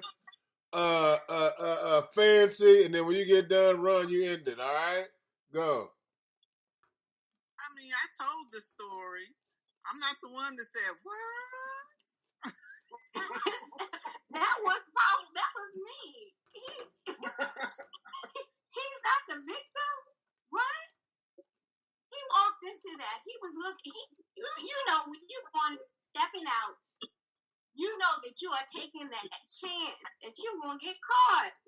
And when you get caught, you can't cry victim. You greedy. So you're going to get busted. So now all she has to do is sit back and wait and see what the new bling is going to be. Well, actually, no, she's going to jail for that. That's assault with a deadly weapon. Like, she facing time. Like real time. You know? You can't put a gun to a man's head. You can't. You know what I mean? Okay, but she pulled it to put it to his head, but she did something illegal. Okay, I'm good with that. But guess what? He's still not a victim. That's out. He's not a victim. I mean, he is a victim. That's out. He's not a victim. So he was assaulted with a deadly weapon. You know, he's lucky that he's still walking. He's assaulted, yeah. And his genitalia is still intact. Exactly. I don't know the story. I'm not familiar with the story. Who was Bob it? Slice it and throw it out the window. Stop. Now that may be see. Now we want to make it real heavy. Check this out. Now, again, because I'm not familiar with the story, is and this is no disrespect to any of the ladies, but is the wife? Is she black? Is she a pilgrim? Is the other lady? Is she white? Is she? Well, I think his wife is I mean, she light skinned, so I mean, we all know what she is. She light skinned though. Okay. She might be black. She pulled the picture up. She looks Mexican. She's black. Hispanic. That's his wife, and that's the side chick. No, that's the wife. Okay. The side chick's race was not identified in the story. Rob, put that picture up again. If she Latino, then yeah, he threw. Yeah, he might have got cut. You should Latino. So he might have got cut. He did. For sure he was getting cut, yo. It's over with. You know, what's her name? Garcia or something like that? What is? Her name is Nina. He said Garcia. That's funny. Yeah, she's Latina. She's Hispanic. Yeah, he might get. He's not the. I think she might be a myriad. Her name is Nina Thomas. Nina what? Thomas. Well, that's his last name. I was talking about her maiden name. Yeah, but it used to be Hessler. Heisser. Hessler? Nicer. Something like that. Oh, yeah, she's something. She's something else. Yeah, She might be Heiser. In this picture, I think she maybe even looks more Latina. Is that the jail picture? That's her mugshot. That's the mugshot. Yeah, because she for sure need to have a mugshot for sure. All right. Real quick, heavy hitters. Real quick. Let's pull it together. All right. So, hey, I tell you what. Question, though. You guys have done a great job of pulling information together. I'm sorry. What'd you say, D Big says? I'm sorry. I just had a question. All right, go. Ladies, would you have gone to the Airbnb with the gun, or would you have just recorded what you saw and knew and just hit him with a lawsuit later? Great question. I tell you what, Fancy, you go first, then D Little Sis, then Run. So, I would not go there. I don't need a video. We're either happy or we're not. And whatever led her to want to go there and figure out what's going on, this is a symptom and not the problem. I do think you should never chase someone. Let them show you who you are. Treat them accordingly. But I also think this is a game changer for guys, because this is an assault on a man who is with his brother, and those could be his brother's women. And this is really a game changer on the face of domestic violence and the stereotypes we assign to it. I'm not saying I agree with it, but I'm saying if I had to be an attorney for a party or a representative to hit the news, you could easily spin this into a whole game-changing story. If you watch Survivor's Remorse, this would be similar to when MJ popped him in the eye and had to do the video about wives beating husbands or women abusing men in that satirical twist. So I wouldn't go there. I don't think she should have gone there. There's a different way to approach it. But this is a real reality perspective shift of she's in jail and he's got some sympathy for being approached. And if you read the story, he says he's praying and he's thankful he can see his children. And there's a whole lot of marketing spin over a bad situation that just completely ruined the whole process. All right. And to be real, this might be a get out of jail free card for him, because now he can divorce her and she gets nothing. Yeah. You know, I get the kids, and you get nothing because you're a felon and all kind of stuff. You know, but Fancy, to your point, he was naked, so you can't blame him on his brother. He was naked. No, I'm not saying that that's a good defense. I'm saying that we all know what was going on, but she just made it a bad situation worse and cost herself a lot of things she would not have had to. All right, I tell you what, real quick. To keep it real, she cost herself a lot of money. Yeah. All right, listen up. The little sis, I want your take on this topic. So I would not. There was one key thing that I would not go and follow any guy anywhere. That would definitely be out. That's just time wasted. If I had a gut feeling about something, then I don't need to be there. I just don't need to be with that person, period. If that gut feeling is real, it's genuine, it's real. Well, in some cases, you can tell when something changes in the relationship because chewing and walking at the same time sometimes isn't, some people's niche. They can't do that. So when you're leaving one for during COVID to go out and celebrate your birthday, and that's a big changer during these times, there's a question mark. I'm not asking questions, though. I'm living. The girls that were there were videotaping, so it's going to get back at some point. Because anyone that's videotaping like that, they're using it for leverage because they want something. So then it comes back, and then it becomes very insulting to the marriage and the woman anyway. So I would not waste my time. I would not invest any time in going looking for anything. It's going to come one way or another. And once it comes, then deal with it as it may. silence is sometimes the best killer in a household. When you have some information on someone and they don't know what it, and you're not talking, but you just got it in your back pocket to know how to play your card. Best advice I heard my grandfather gave me. He said, look, I don't go looking for nothing. But if I walk up on it, that's a different story. You know what I'm saying? Baba Tunde, what was your thoughts on that, Betty? I just appreciate hearing the different perspectives.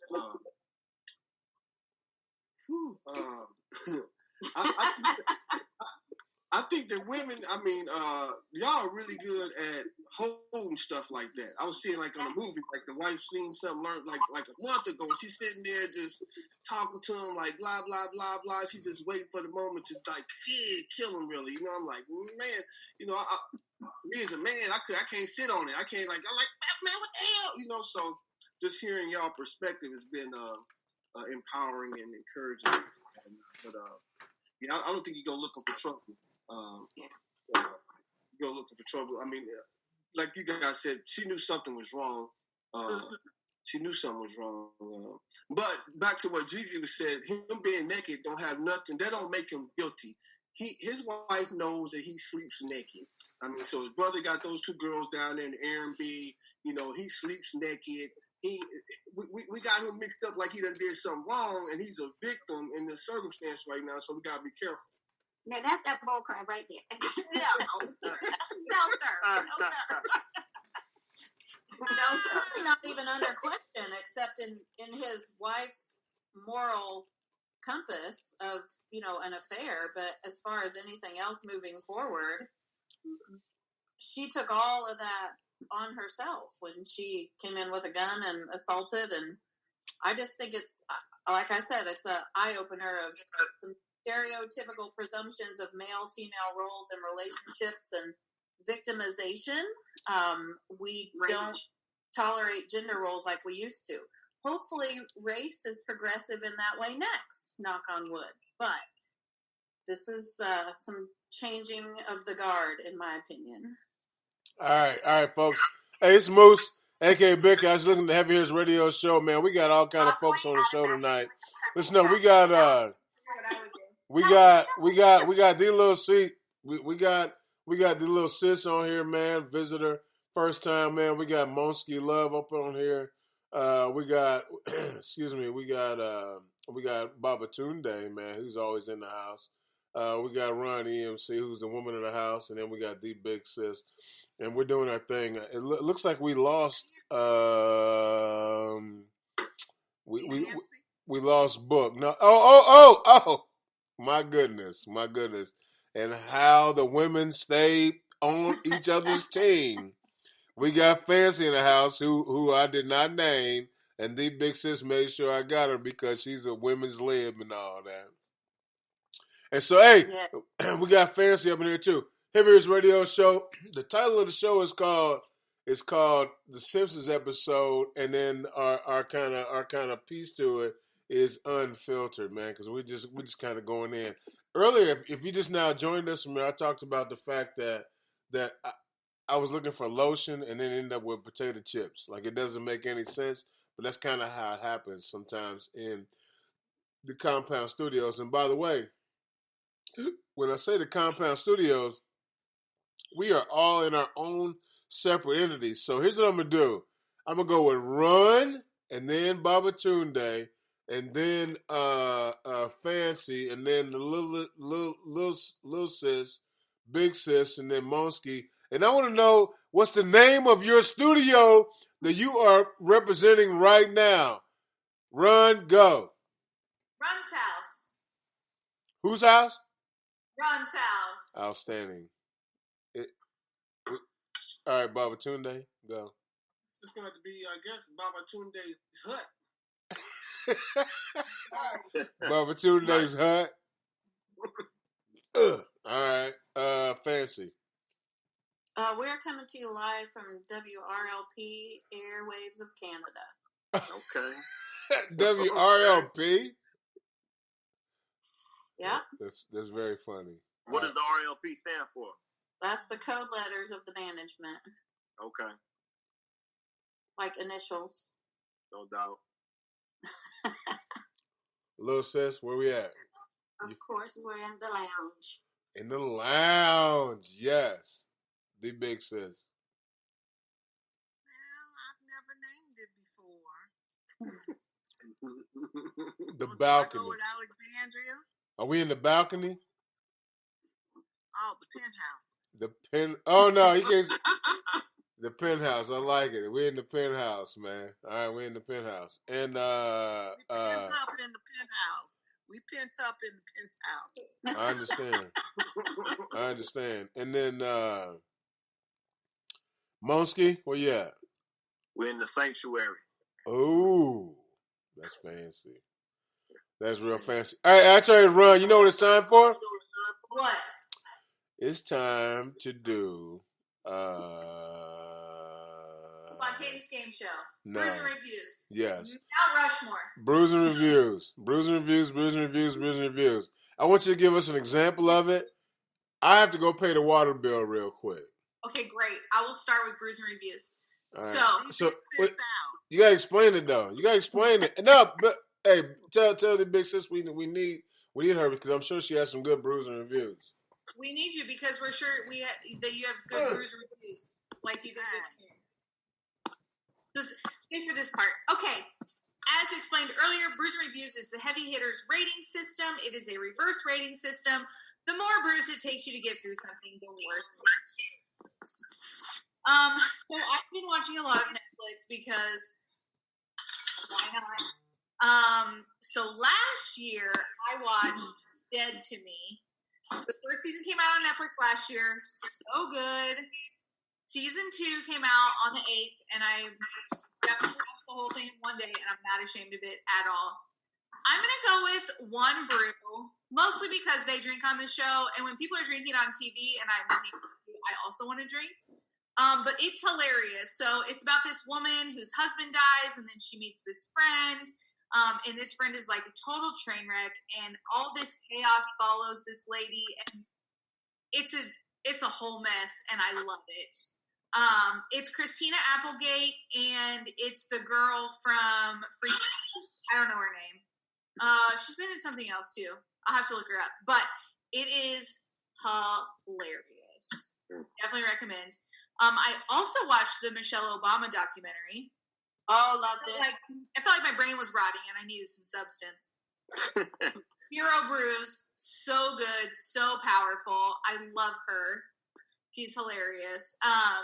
So like they follow her on her book tour, and she meets with some young people, and then they show some different interviews that she does. So it's a pretty cool documentary.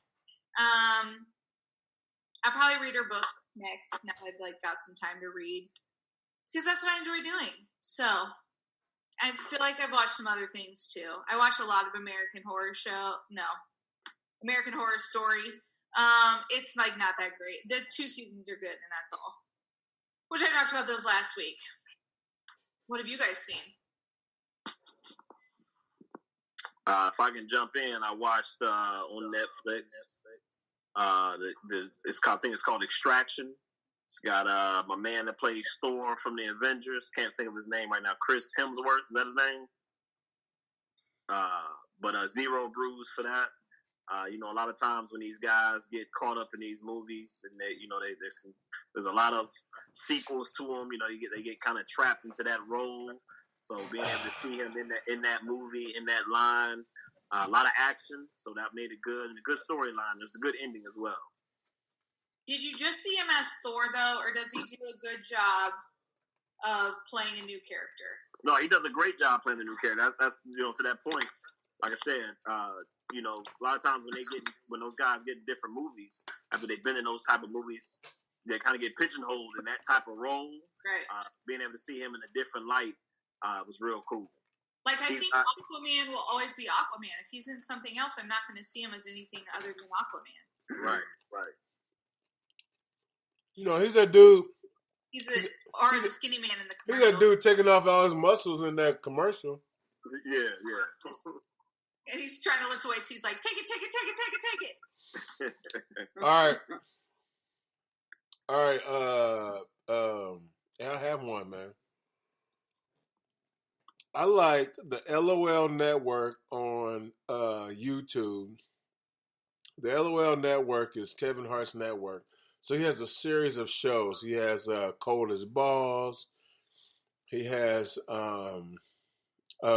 What the Fit. And all those shows are very, very good. I know I've talked about them maybe once or twice before, but they are very good shows, man. I give them 0 brews. They are funny. They're funny little quips, and they're like 20 minutes, maybe 25 minutes or whatever. But they are very good, man. Kevin Hart did a good job of doing something quick, something poignant, something funny, and he's just being himself. The only knock I have is that he says "Gee dang it." You guys understand that? He says "Gee dang it" a lot, and which for some reason my whole life I've never liked that cuss word. I am proficient. Moose is proficient at cussing. Even though I don't do it on this show, I'm proficient at it. I'm good at it. That's not one that I enjoy. That's not one that I like to say, so I don't say it. He says it enough where it kind of bothers me a little bit, So anyway, it bothers me a little bit. But other than that, the LOL Network on YouTube, it's a great network. I'm gonna give it just 1 brew only because he says that so much. Other than that, it's a good watch. It's a real good watch. You guys cool with that? We can accept it. All right. I appreciate that. Hey, I tell you what, man. Heaviest Radio Show. Moose A Big House, man. It's Run EMC. We lost Jeezy a long time ago. Here's what's funny. The people down aren't very often. They're losing stamina. The big sis, she's sleepy. She's got her shirt all the way up her neck's cold. The little sis, she's like, I'm trying to figure out how to hang on here as long as I can. But she's hanging. We appreciate her. Huh? We work today. We all work today. I mean, all day I was in a seminar. When it was over with, I was wiped clean.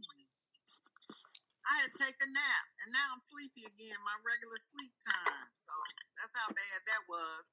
But I haven't watched any movies per se. What I've been doing this season is catching up with shows I never had an opportunity to watch because of the way I work. And what I'm watching now is The Blacklist.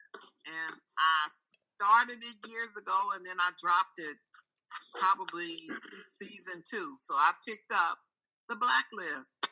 And for me, The Blacklist is 1 brew for this reason.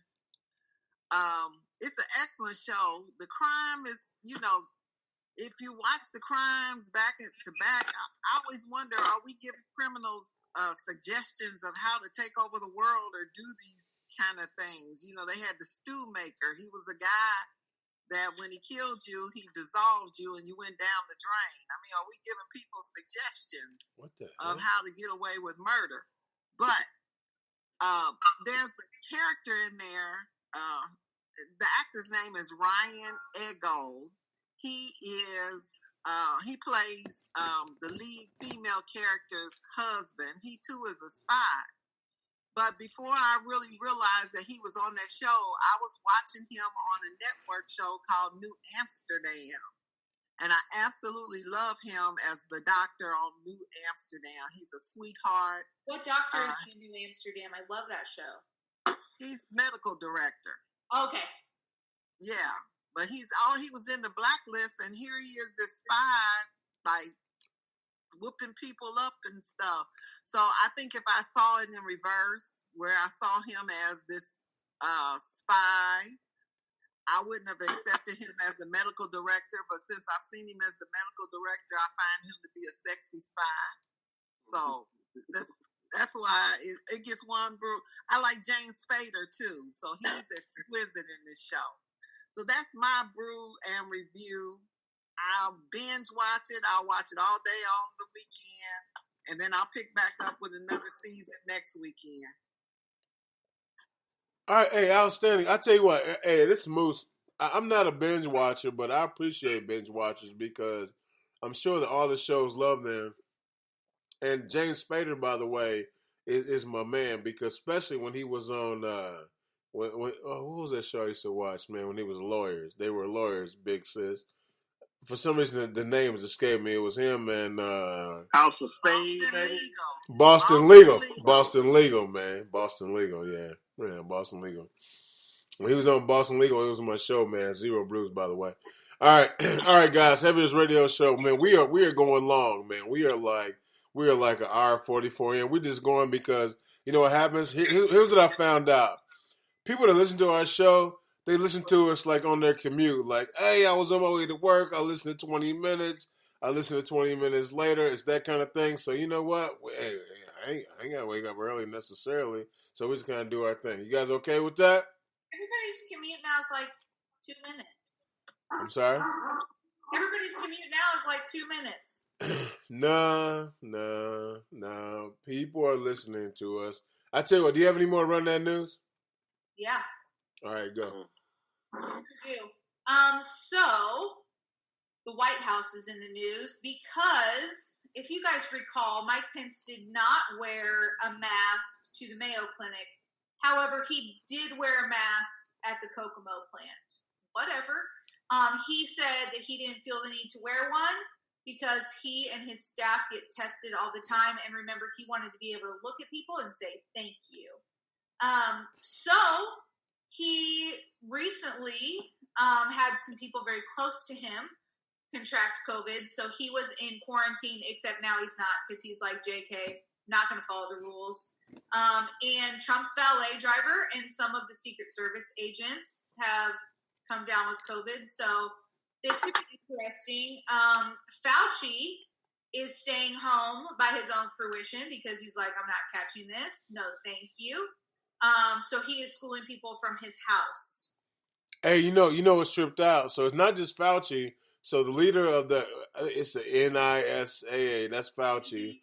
The leader of the CDC and the leader of the other yeah, they all at the crib. Right. That's right. They tired of going to the White House, trying to prop certain people up. Yeah, common sense. They tired of trying to pump knowledge in there, and trying to feed them the correct information. That has to be tiring. Mm-hmm. I mean, if you ever babysat a 3-year-old that wasn't yours and didn't understand who you were and had no respect for what your opinion, that's hilarious. What that's got to be like. That's hilarious. You know what it's like. Here you go. Check this out. This song getting ours. Here you go. Put that closer to the speaker. I got it. Hello, baby. For one day here.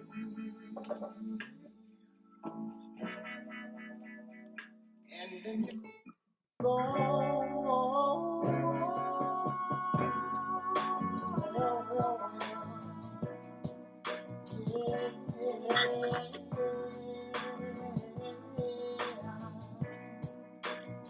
That has to be like what it's working in this congressional area. You know what I mean? If he was cool.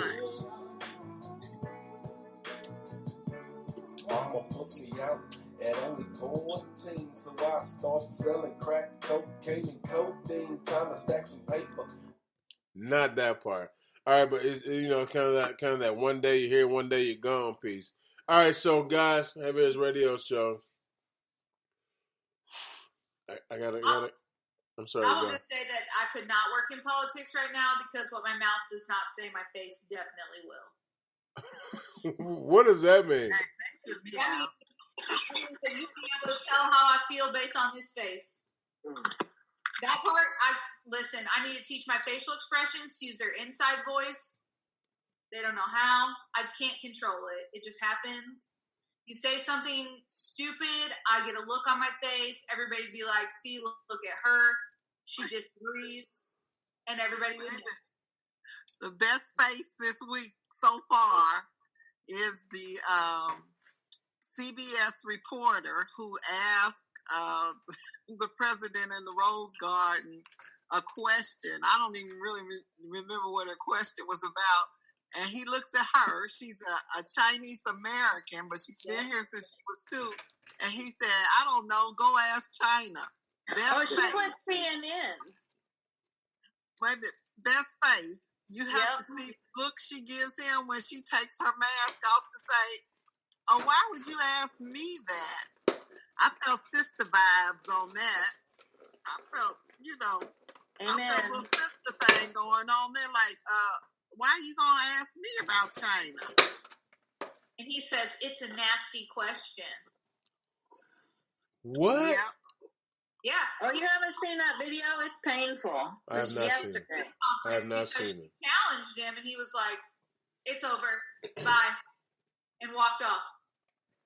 He didn't get to have his victory lap about us being the best tester in the world or something. We number 1 in testing. We shouldn't have been. Yeah, he was talking. I think her question was something surrounding. Yeah, you're right about why are you harping on how well America is doing in regards to their number of testing, and why is that such a big deal for him? And his response was something to the effect, "Go ask China." Obviously, she's an Asian American, and it was ugly. It was ugly. Here you go. Here's that face. Yep. See, that's the kind of look I would be sitting around the table giving him, and they would ship me out the White House. I couldn't do it.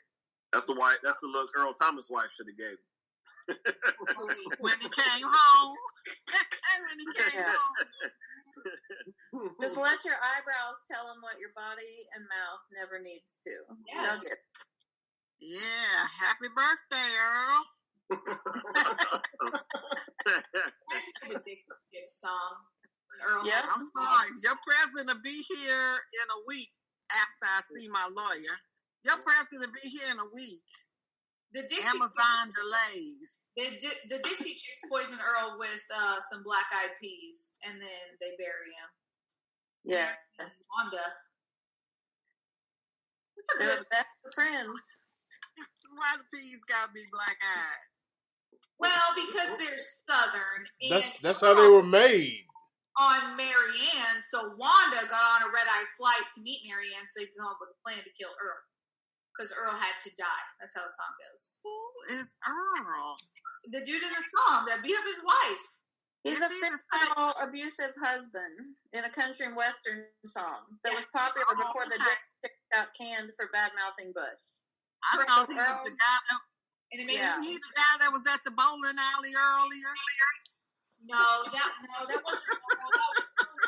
I'm not sure he left the trailer. I think he stayed there and was just mean. I think Marion somewhere. Yes. So, fun fact, if anyone ever asks you fancy trivia, my sister and I used to get mistaken for the Dixie Chicks when we would go out in Nashville and Louisville. That's funny. Cool. Yes. D-Big says it's Ernie with the big round hard balls. Yeah, that's Ernie and Bert. Hey, Yes. it's late. I got the E right. That's right. Very close.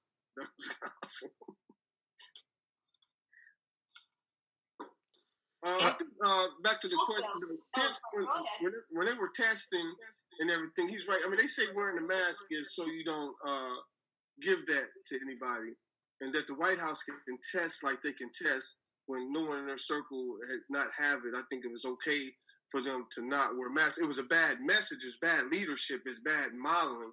And now that you see that White House has been infiltrated by the virus stuff, for them not to be wearing masks would be totally irresponsible. Yeah, that's what we call fake science. And it is met with the professional rebuttal of our president, and I quote, "Nuh-uh." That's about how this intellectual conversation's gone down. So wait, fans. So you say it's Moose again, Big House. You say that it's fake science. What does that mean? Oh, well, so, with Trump, we had fake news. Whatever was reported on him, he didn't do. So now we got, in my opinion, fake science. So the truth of the matter of well-studied and double-branded randomized trials and documented and educated professionals saying this is how it spreads and the risks, and our uneducated, uninformed, not listening, don't follow my teleprompter, and not gonna do it president is who I say I falsely quoted as saying, nuh-uh. All right. Anybody got any thoughts about that? If he would just stick to his script, he would sound way less ignorant. So you were talking about, he would, and you were talking about Michelle Obama's documentary, and she said something very powerful in that documentary that really stuck out to me. And she was talking about early in the campaign trail, and they were documenting how the media started to come after her after she fist bumped President Obama, and they labeled her as un-American and an angry black woman. And she said that she learned from that. She said it was very painful. She never wanted to be in politics, but she learned from it. And from that point on, she no longer did ad-libbing. She had teleprompters, and she did a lot of practicing, and she spoke from a very scripted conversation because that was the way that she could protect herself. And she said that it was painful, and she wasn't going to pretend it wasn't painful because that just allowed it to propagate. And she changed her ways and her approach to meet and address the media for how they have always been. And she did not say they've always been, but it stuck out to me. Media is notorious in news for tearing down politicians or creating a narrative. So this is not new to poor Donnie. This is age-old, time-tested, and true. And it really stuck out to me that she said she changed. She realized she could not go off the cuff if she was going to change any of that. And he, in my opinion, is the inverse of that because he refuses to change. He refuses to follow the teleprompter. He refuses to listen to his speechwriters or even quote facts that are given to him. And so when he says, that's a mean question or that's unfair or that's his fault. That is your fault for refusing to adapt and change your environment. We call that survival of the fittest. Or there's a whole book about it called Who Moved My Cheese?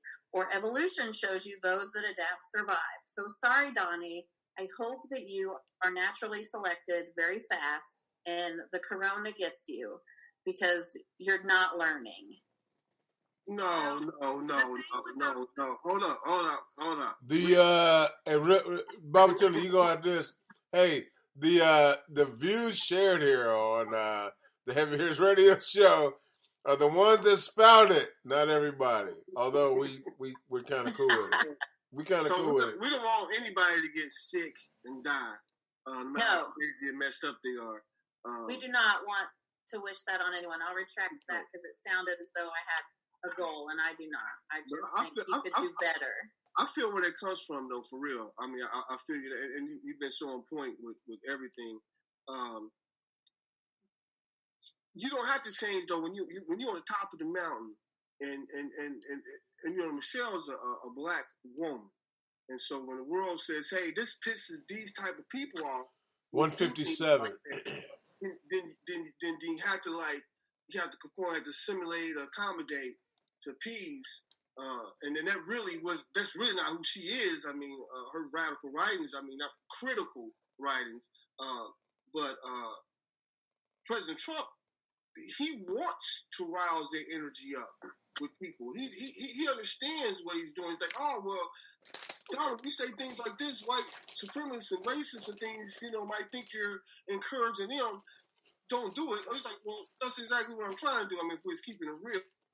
Because, if you watch President Trump when he's on a teleprompter, like doing State of the Union, you're like, damn, this dude sound like maybe done grown up. Then he ask questions and get to talking about the real him. You're like, he's still the same. I wouldn't call him ignorant dummy because I think he's intentionally arousing racism and xenophobia and all of that in his constituents and followers. I think it's it's intentional. You bring up a good point, and I 100% agree with you, because she does say in her approach and why she changed, it was not that she wanted to change that opinion. It's that she wanted to change the narrative. And the point of their narrative was to get Barack elected into office and to keep the story off of her and the story on him and the election. She knew she had to change. So I agree with you 100%. I think that it's also important to remember that the way society sees Black women and white men are incredibly different. And so in order to be in power and be a leader of the country, you do have to, well, until now, you had to really appeal to everyone. And so Michelle could not be labeled this angry Black woman or however the world decides to see her. So she did have to make those steps to change. As a white man, generally it's more acceptable and excuses will be made for you because you are white and because you are a man. And so I think that's something that needs to not be left out of that conversation too. Those are definitely very powerful things in how the world sees people and what's acceptable based on your race and your gender. I think you're spot on with that too, because he doesn't have to play by the rules, and when has a white man had to? Very rarely. Right. So we've had a lot of narrative this week about that white privilege, right? That's a perfect point on that. Point for your debate team. Two of my favorite movies are Dave and The Manchurian Candidate. And so I am convinced that there is a Russian Donald Trump. That's the one that comes out and stays on teleprompter and sounds real presidential and does a real good job. Almost looks like the real part. And then there's the one that comes out and it's like, you're a nasty woman and off the teleprompter and all over the place. It's almost like a Manchurian Candidate. And the day I became convinced of that was he was in Mexico with the Mexican president. And this is after long after he said he was building this wall. He was there and he was just real diplomatic, real presidential. And then there was this other Trump that showed up in Arizona that was off the hook.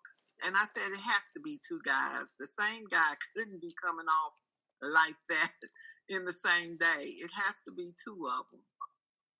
Dick Gregory, bless his heart for you, Pastor. He said it's a red tie Donald Trump and a blue tie Donald Trump. And then I want to go back to him not wearing a mask. The first time I was going out with the mask on, I did my normal routine and I put on lipstick and then I put on a mask. And I was like, why do you have on lipstick when you have on a mask? Because nobody can see your lips. That's the point. And so I had to train myself not to put on makeup because, of course, that first mask had lip prints in it when I took it off. So I think that's what's going on with our president. It's hard to wear a mask when you wear makeup because that makeup is going to get on the mask. Burn, burn, burn, burn, burn. I did not know that's where you were going to go, but I love it. Damn! On the mask. It's going to be an orange mask. Right, have orange fingerprints on it where you adjust it. Like Cheeto. Yeah. It's so gross. So gross. My mind is blown right now. It's Moose, aka Big House. My mind's blown. You see, I've been quiet, folks. This is Heavyest Radio Show. I'm the host, and I've been quiet because, man, I tell you what, the Big Sis, Babatunde, man, and Fancy, man, they've been going in on their thoughts, and that's what we appreciate. That's why we invite people into the mix, to see what's happening. But holy cow. Man, Trump, you got a daggone mask on with you got fingerprints on it. I mean, you're supposed to leave it alone until you get to the house, man, so you can disinfect it at night. And holy cow, oh my gosh! All right, folks. However, if he had one that tied behind his head, it'd probably help keep his hair on. Well, true. Keep it down. Right. And knock it off. True story, man. Heavyest Radio Show. I tell you what, guys. All right, real quick. You guys ready for this? No, hold on. I need you to stay one more. I need you to stay, Bennett. I need you to stay. Guess what time it is? Spontaneous Game Show! Spontaneous Game Show! It's the girls against the boys. I'm your host, Moose, a.k.a. Big House. We have on one team. We have Run, EMC. We also have the Big Sis again and Fancy DJ College against the one and only Babatunde and Monski Love. Are you guys ready? Yes! The only one that's excited. Me? I guess I am the only one that's excited on it. Are you guys ready? I'm your host, Moose, aka Big House. Okay, here we go. First of all, I need to hear the clicking sounds from the team. I tell you what, the Big Sis, what's going to be the clicking sound for the women? Well, the ladies haven't had an opportunity to discuss that. It doesn't matter. But, You just make it up and then they follow. There it is. Yes. There it is. Everybody clear? All right, and gentlemen, Babatunde, what is the male click-in? I'm sorry. Is it Tadao? That's Tadao. I just want to say, how you liking me now? Tadao. All right, here we go. All right, you guys ready? Are you guys ready? Yes. Yeah. All right, here we go. What? Here's the first question, and I need you to answer. I need you to answer in the form of a statement, which is so funny because that's how you would do it anyway. What has been the biggest Netflix series this season? Okay, ladies, go. It's Ron's fault, and I'm not gonna listen to her and her suggestions anymore. But the Tiger King. Ding, ding, ding, ding. Good job, ladies. You have 1 point. You are exactly right. The Tiger King is it. That's the worst thing I did during my quarantine. The only thing I'm ashamed of. By worst, I know you mean best. So you're welcome. I'm ashamed that I spent the brain.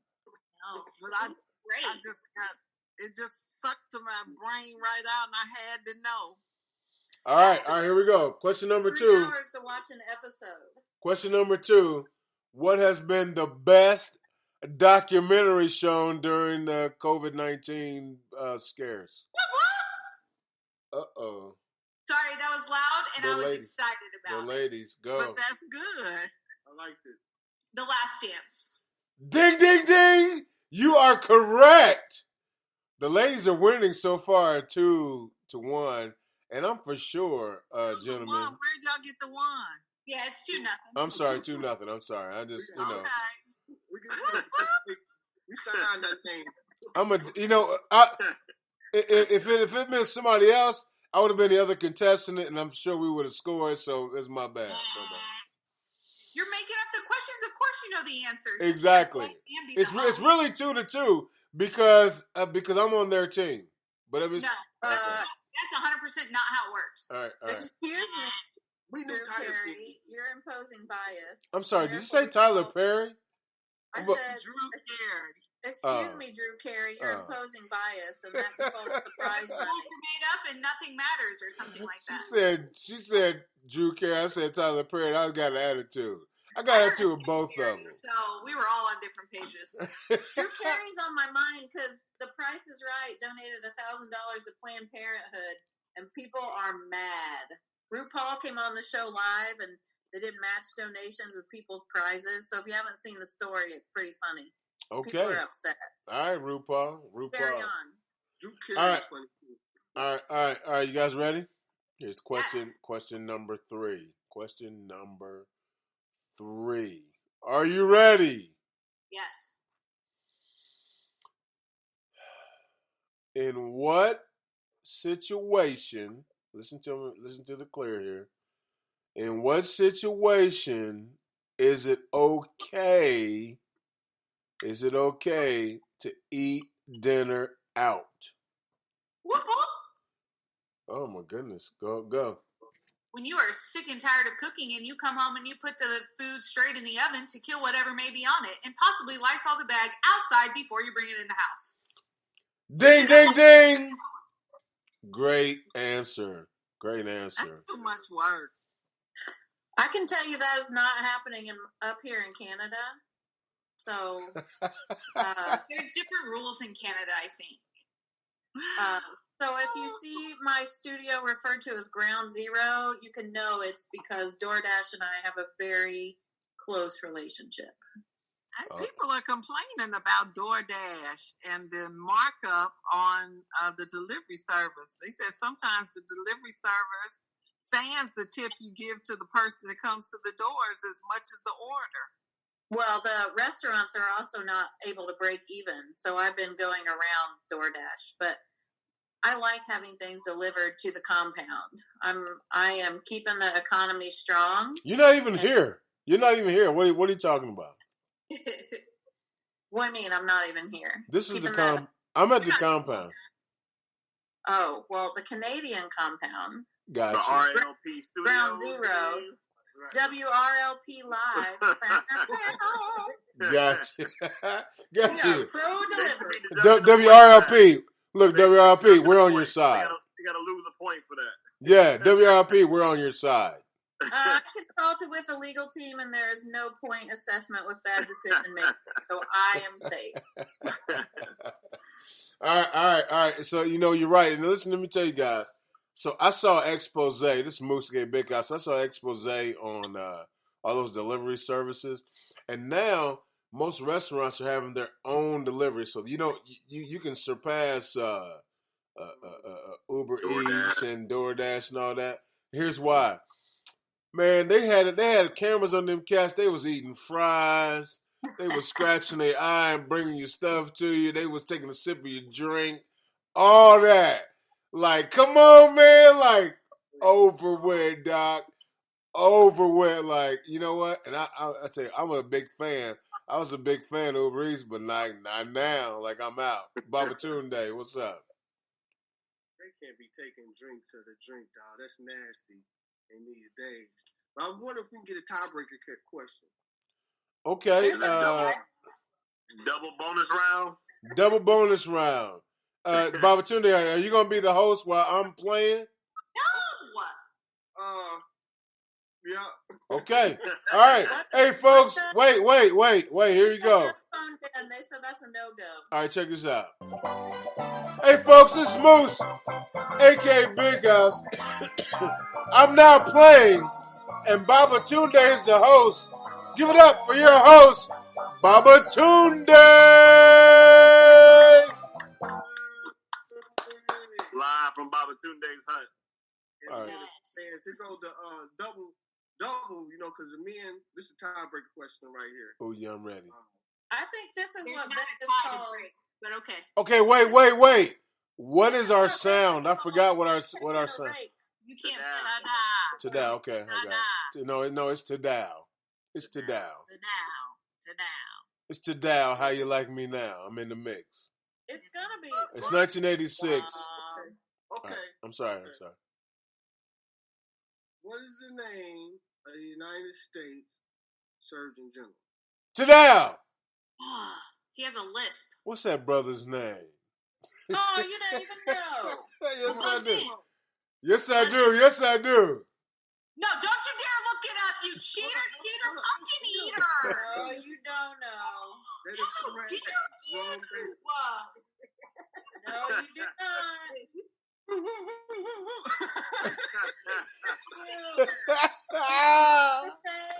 Dr. Jerome Adams, is that what you were searching for? Was it Adams? Is that it? Yes. Daggone it. She looked it up too. I see it in your glasses.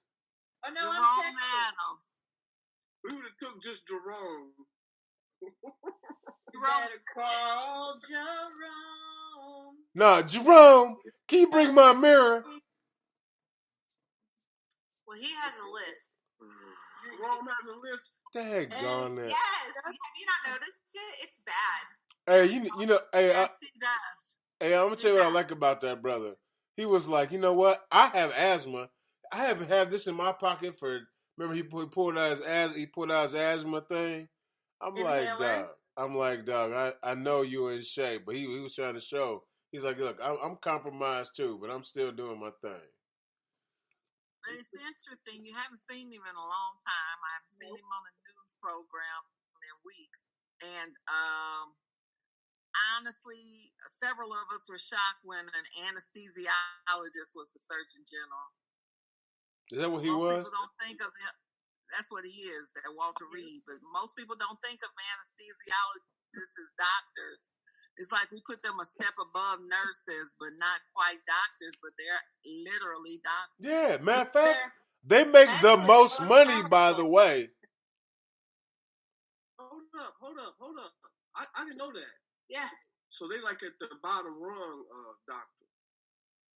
No. Not technically, but they're not socially recognized as like other doctors or physicians are, I think is what I heard her say. But they make more money? But anesthesiologists make the most money. And in the hierarchy of procedures and effectiveness, they call the ultimate shots in the OR because they're controlling your anesthesia and your lifeline. Exactly. That's exactly right. Enough so you wake up on time. But they're also confined to the microcosm of the OR. So I, too, was surprised when they were Surgeon General because that, to me, encompanies like public health and population statistics and chronic disease management, and that's not really in their bucket. I'm sorry. Did you say copulation? I'm sorry. Can you repeat the question? Did you say population or copulation? I said population health and chronic disease management. All right, I'm there now. Sounds much better. Hey, but it is late, so I'm sure there is a copulation management. It probably falls under Planned Parenthood. Barbara too. You're Drew Carey, so you should know all about it. Don't you think it is odd that RuPaul picked Planned Parenthood? Yeah. I guess I thought she picked it because that's who's largely been supporting the like homosexual population and the AIDS pandemic of like the 80s and long ago. But yeah, it doesn't make a like linear walk in my mind. Hey, Fancy. Yeah. Fancy, I got a question. I'm sorry, we're talking about RuPaul, right? Yeah. Did you say she? Well, that's his gender identification. I was just that's what she goes by. No, she goes by she.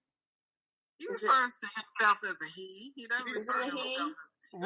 RuPaul is not a she. I believe he's a he. So I'm glad that you're sitting down. Thank you for calling me out because contrary to popular belief, I and women can be wrong. So let me say it on air. I was wrong. That's first time. And I have been corrected. Hey, so I got this thing for everybody, for the whole group here. For the whole group.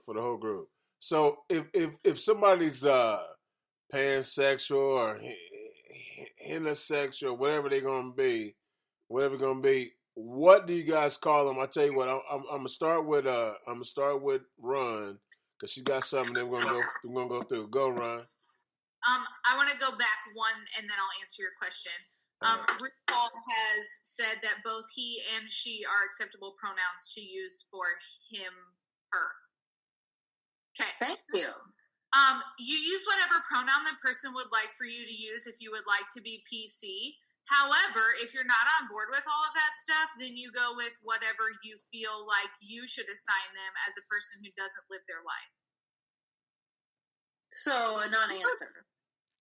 Like spin the wheel of pronouns. All I'm saying is there might be a born male that would like to be a female and like to be referred to as a female, but some people of the world will say, you have a penis, so I'm calling you a him.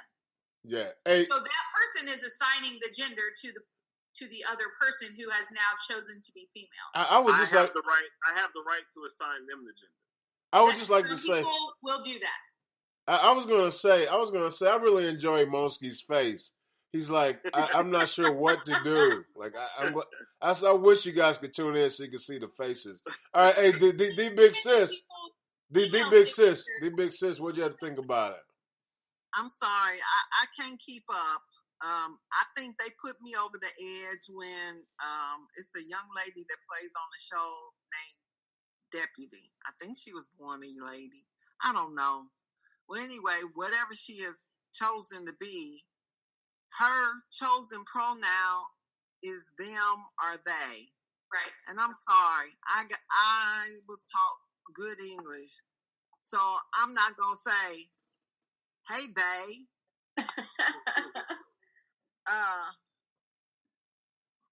Them is at her. You can't do it. So I've just decided that with any and all of them, my universal word is "Hey, you." Yeah, exactly.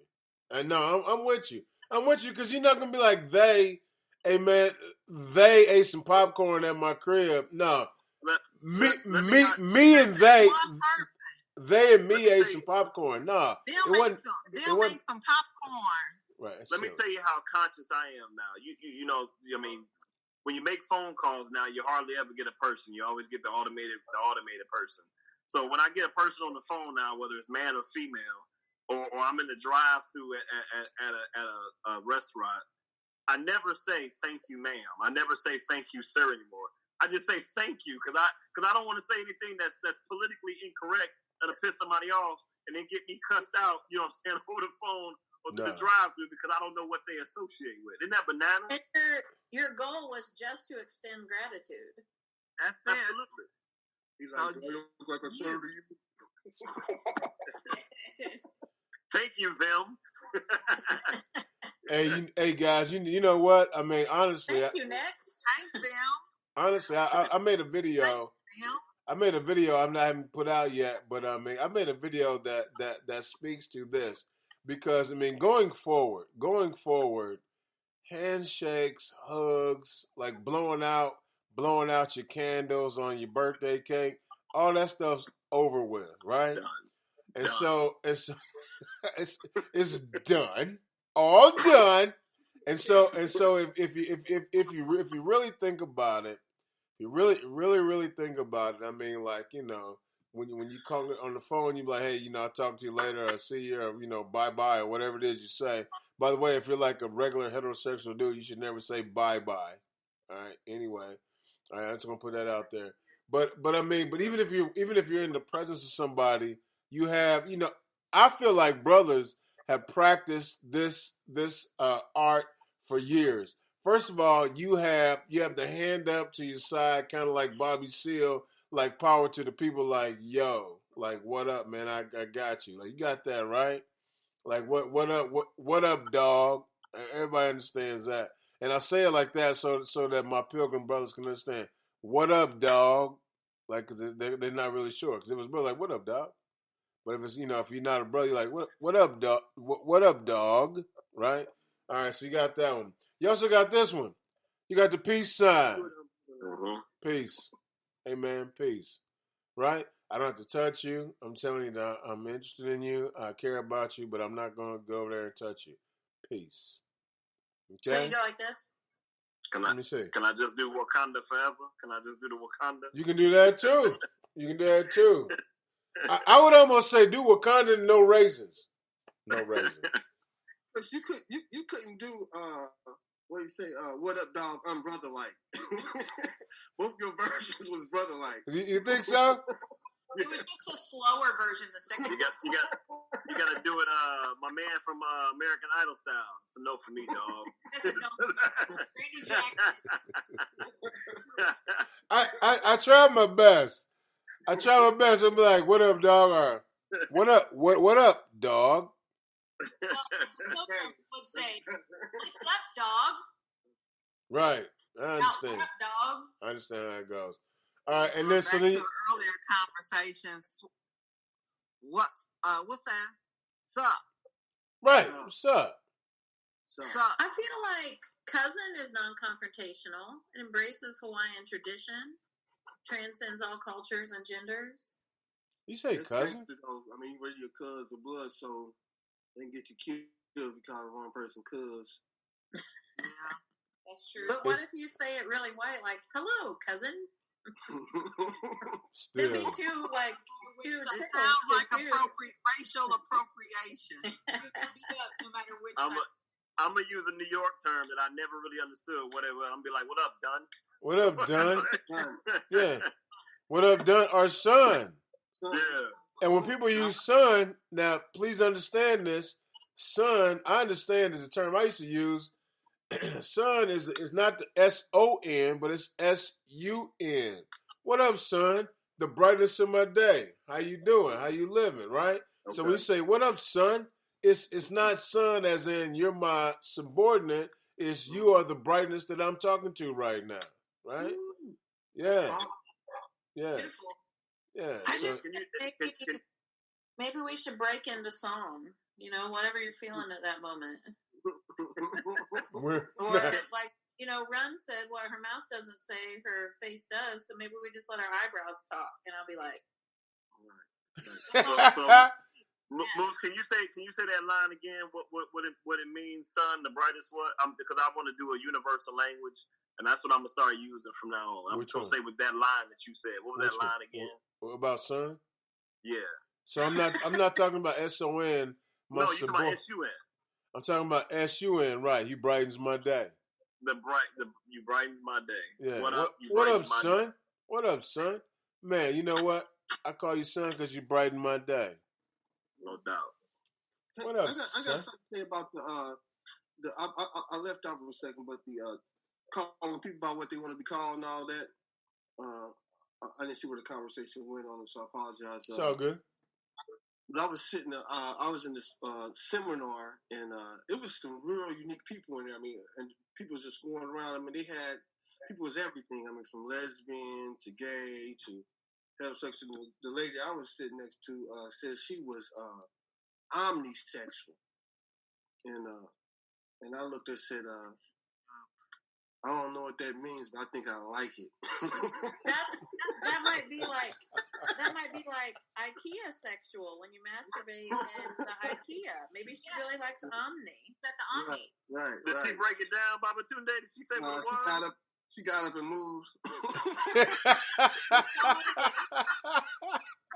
Hey, so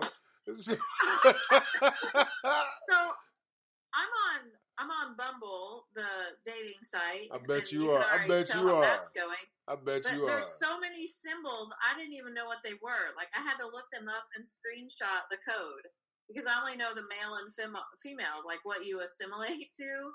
And then there's like 7 other ones that I didn't know. So it's a whole new world.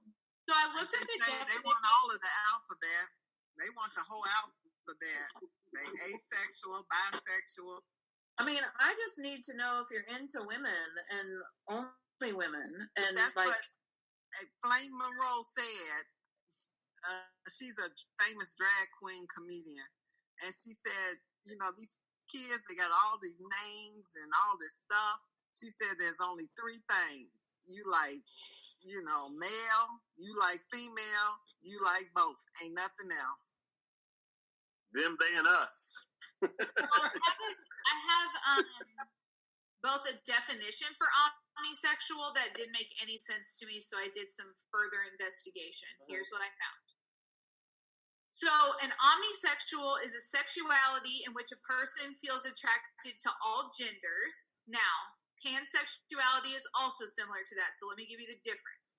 Pansexuals mostly identify themselves as gender blind, which this will become a controversy later in life anyway.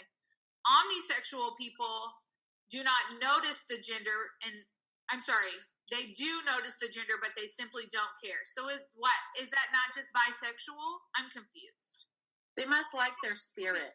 Then you're attracted to both? There's some group, and I can't remember the name. It's some group that says they're not attracted to you because you are a male or a female. They're attracted to your intelligence. They're attracted to, like you just said, your spirit. That's like sapiosexuals and attracted to intelligence, but they're attracted to your spirit, your light. There are times. Here's the definition that still didn't make someone. Sorry, I was singing. I gotta go. Involving, related to, or characterized by a diverse sexual propensity. I don't even know what that means. What is that? Which one is that? Homosexual. Like, after I looked up the definition, I had to look up more things because I didn't even know what that meant. The definition of the definition. And I'm pretty smart. Ron, can you do us a favor? Can you look them all up and just run down the list? No, because there's way too many. Oh, that's true. There is way too many, and there's a lot of symbols. Omni is new to me. Pan, I've heard about. Hey, real quick. Check this out, real quick before we do our last 15 minutes or so. Game show question. Hey, the big sis, man. Hey, we appreciate you being here tonight. I can see you are losing gas. Her balloon is deflating, folks. We appreciate you for joining us. They tell the little sis, she just bagged out. I'll sit up here and fall asleep on you, and you be calling me, and I'll be sitting right here. Right. So you better let me go while I'm still like. No, you know what? Hey, I feel like you already napped off a couple times, though. I looked up, you was already like. I keep looking at myself down here. I forget to look here into the camera where everybody is. But let me tell you all, I enjoyed this tonight. I enjoyed the conversation. I enjoyed everybody's input, the laughs, and I hope to do this again sometime soon. Hey, Heavy Ears Radio Show, man. Hey, watch it. We'll be here next Tuesday, man. The Big Sis is signing out, but we're going to still be here, man. We got Run EMC, we got Baba Tunde, man, we got Fancy, and the one, the only Monsky Love, man, one of the original, man, what was the name of that? The League of Extraordinary Gentlemen. The League of Extraordinary Gentlemen. That's how this all got started, man. Hey, big sis, holla, man. Yes, holla. Peace. Bye. Night, everybody. Peace. Night. Bonsky, I found a list of 46 terms that describe sexual attraction, behavior, and orientation. 46? Yes, so here's what I will do. I will quickly read the list, but I'm not going to describe any of them. 46? Now, there's probably more than 46, but this is according to healthline.com, and it's the first one that I clicked on when I Googled all sexual types. Allosexual, allosexism, androsexual, asexual, aromantic, autosexual, autoromantic, bicurious, bisexual, biromantic, closeted, coming out. Coming out? I'm coming out. I want the world to know.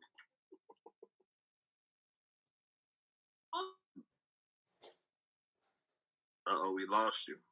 No. In the facial hair. Gray romantic, gynosexual, heterosexual, homosexual, lesbian, LGBTQIA+, libidoist, asexual. Libidoist? Homosexual, non-libidoist, asexual. Libidoist!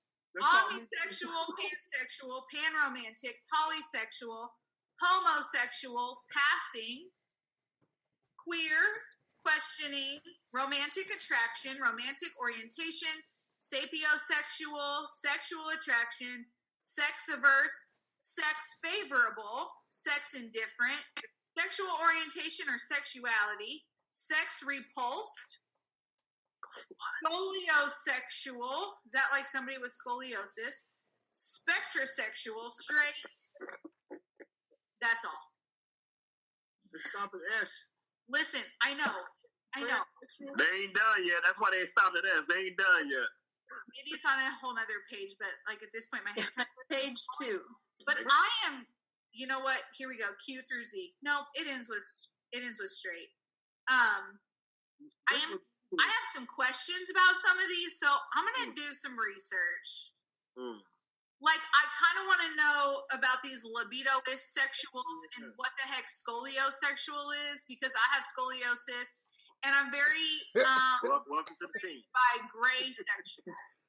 So I was defining them in my mind, and I'm sure it's not the actual definition, but I was highly entertained during your list. Some of them. If I hear somebody say I'm identifying as a libidoist,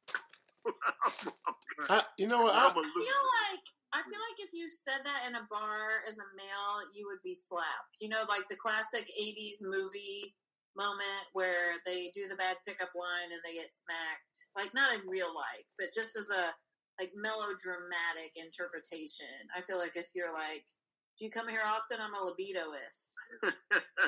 Right. I think you might get smacked twice, but you end up in some draws.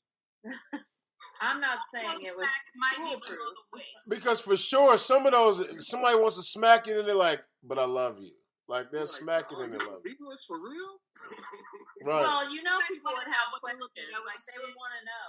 I would ask questions. I wouldn't smack anyone. I'd be like, oh, what's that? Sit down. Tell me about it. Where were you born? So could you imagine if you're speed dating and like, tell me about yourself. Oh, I'm a libidoist. I'd be like, word, preach on. What does that mean? Okay, there's 2 libidoist categories. So here's what I have learned. There's a libidoist asexual. So this person is only satisfied through masturbation. Okay. Then there's a non-libidoist asexual, and this person has no sexual feelings or sex drive, and I'm here to say that there's medication for that. So during the pandemic, there's a lot of libidoist asexual people. No, because I think people are having feelings. I think there's a lot of libidoist asexual with masturbation. Yes. Yeah. So they wouldn't be in a bar talking to people anyway. They'd be at home with like cheesecake. Like perfectly happy.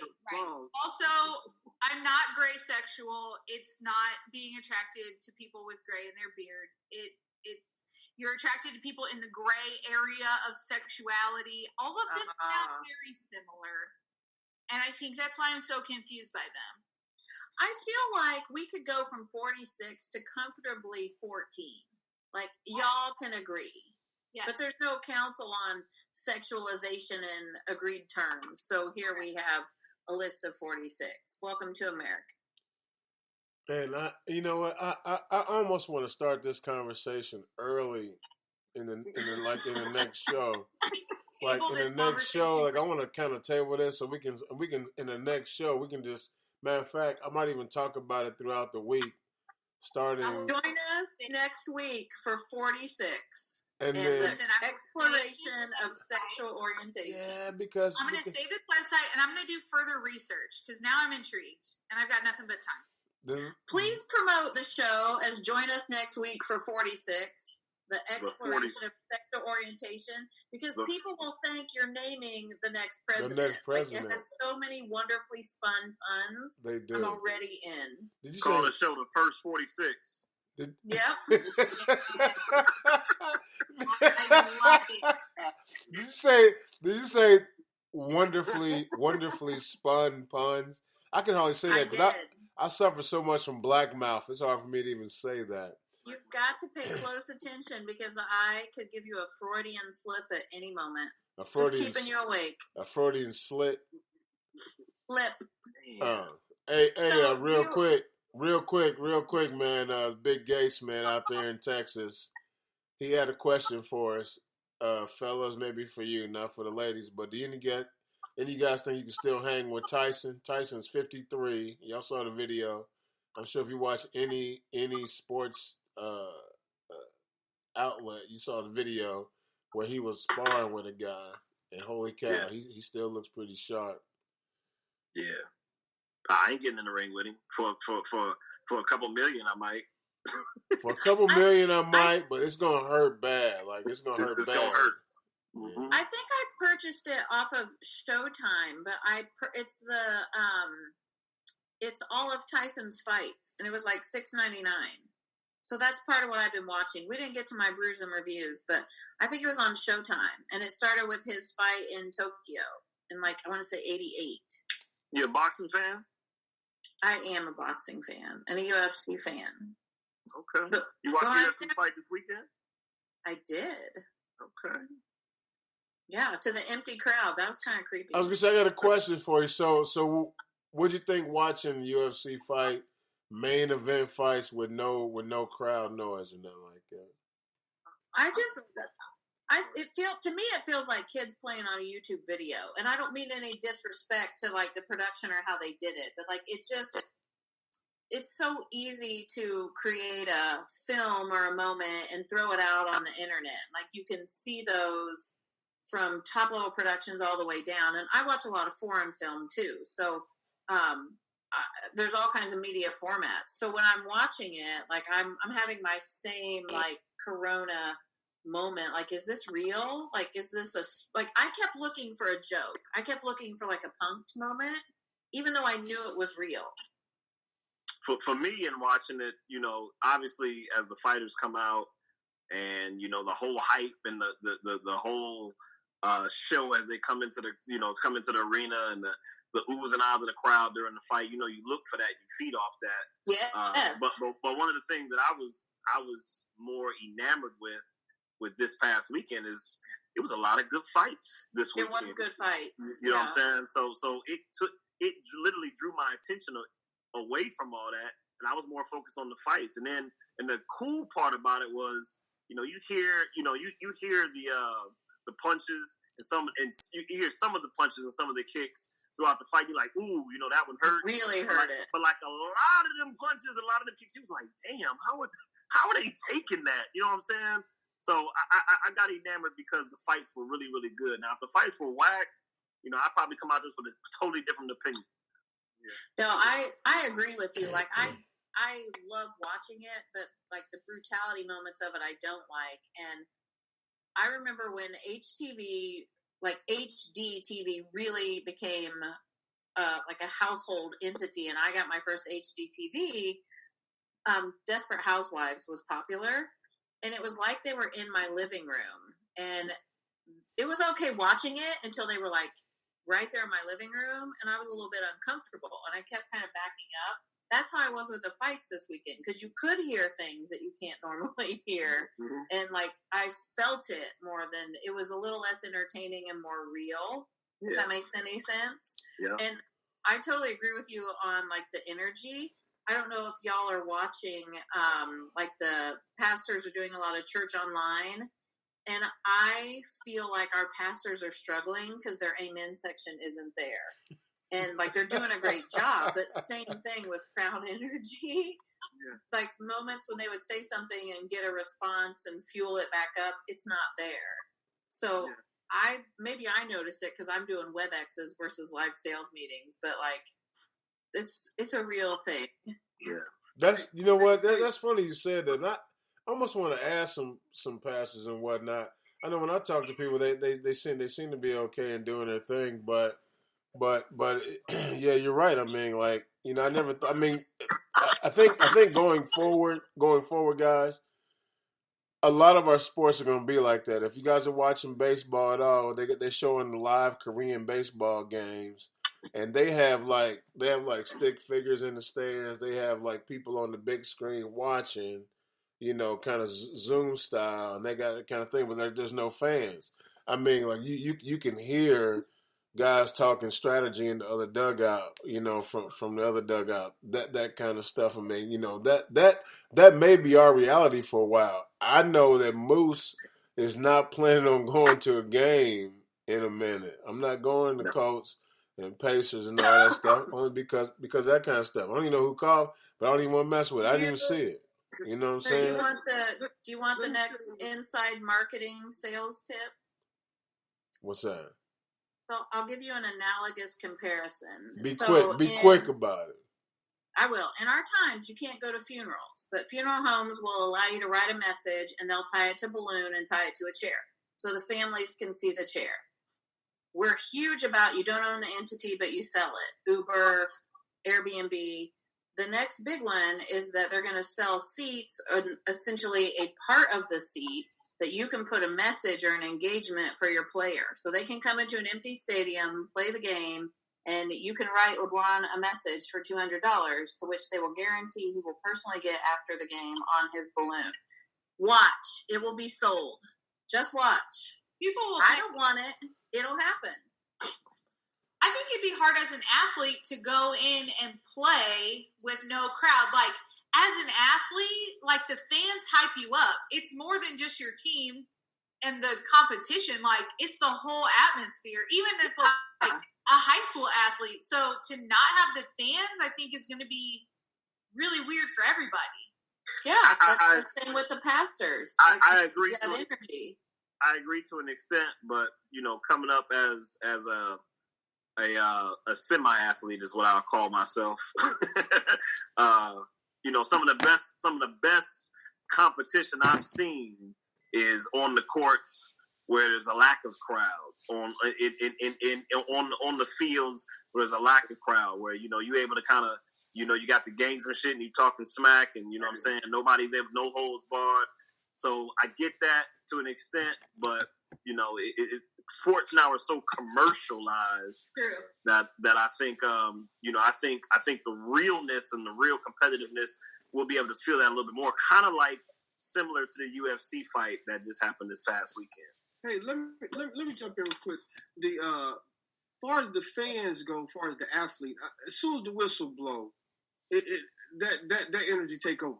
I mean, so you see the realness, and I want to add this perspective. I violated the governor and mayor's recommendations Saturday during the fight. So it's not just the fans one being there.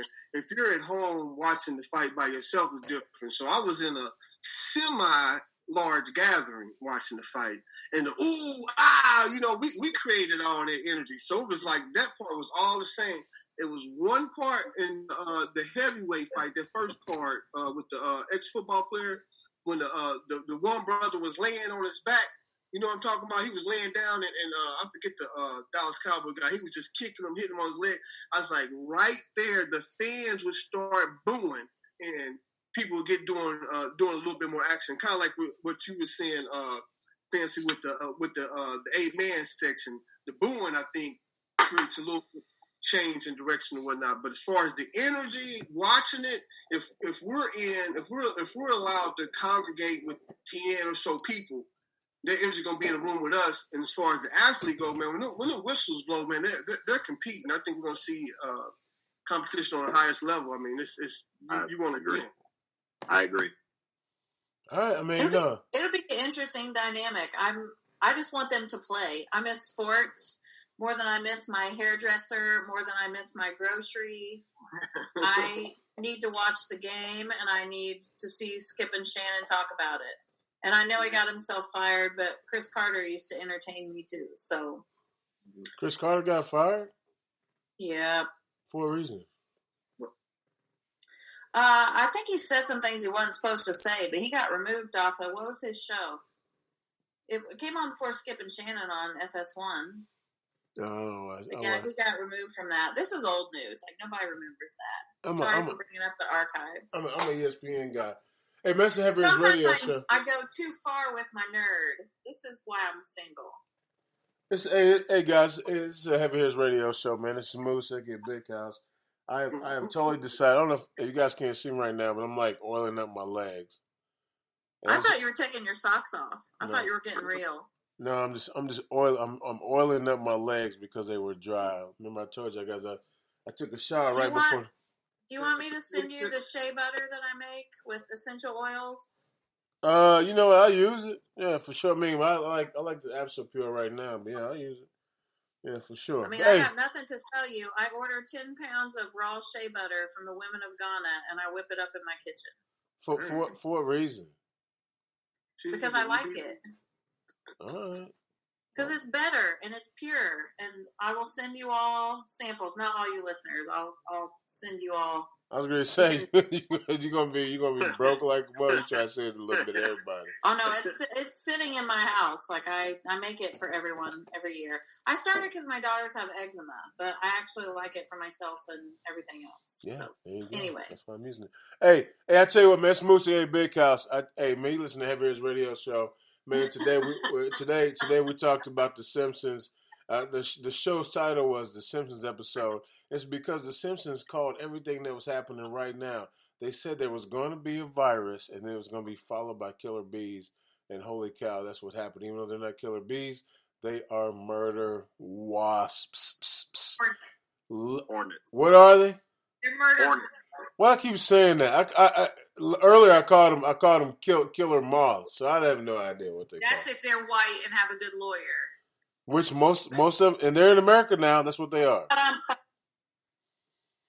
If they're in America, and they're from Georgia, that's what they are. So anyway, I tell you what, man, this Heavy Hitters Radio Show, man. We have had a great show. We got about we don't have like 10 minutes left in our whole little spiel, but man, shout out to the little sis that chimed in with us, man, from the DMV. Shout out to the big sis that chimed in from the DMV as well. They all had to bow out. Hey man, we also had the one, the only Booker up in here, man, doing a little bit of sports, man, the sports you can't see, and then we also had the star of the show, LGZ and Baku, man, from somewhere on the road, chimed in and did his thing.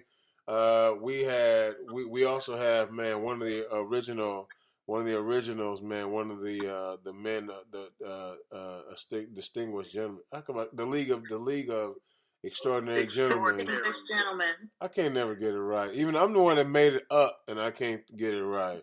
But that's Monsky Loves up in here. Man, we had Baba Tunde in here, man. You know, one of my faves, man, from back in the day. We also had Fancy Nancy, who came in, man, and dropped some knowledge on us. And then we had the lady of the show, the lady of the house, man, the one and only Run, EMC. I'm your host, man. Oh, you know what? Shout out to DJ Long Green. He had some family stuff he had to take care of, man. Hey, our prayers go out to you, brother. Man, take care of your family, and we love you. And hey, man, I'm Moose, aka Big House, man. I have on 2 shirts and a chain. I look like I'm about to do a sermon, but I'm really not. I'm eating some rice and I'm I got 2 shirts. One for the bitches and one for the dough. Isn't that how it goes? No, it does not go like that. And folks, if you that's how bad your shirts look. If you have any, but I don't look bad at all. As a matter of fact, I look like I'm playing for the Raiders. Why you tripping? Why you tripping? I look like I'm playing for the Raiders. Like, you know, they always get that old dude that got about 2 years left. They signed him on the last contract. That's me. I'm in the Raiders practice facility. Doing my thing. I was appreciative of the ice bezel, Moose. I was appreciative of it, no doubt. Thank you. I appreciate it. Look, my hands all greasy. My hands all greasy from all that grease I've been doing. Anyway, hey man. I'm just happy you showered. And, you know, he who casts the first stone, I'm over here wearing pants with elephants on them. So don't take my fashion advice. Now let me ask you this. If they fit you, they look like elephants. But if they do not fit you and they're too tight, but you still got them on. Now they look like pterodactyls or some sort of other different kind of animal. Oh no, they're stone cold elephants. I'm not stretching their gender or their species. Oh, okay. Because you ever seen somebody say, "Oh, these are butterflies. They look like pterodactyls"? No, you are too big for them. I thought that was an ink blot from a bad experience. Right. Hey, Heavy Hitters Radio Show, man. It's Moose Big House. For the rest of the crew, we are out now. You guys don't have to hang up or nothing. I'm just gonna get off the show. You guys okay with that? Yep. No, hold on. Okay.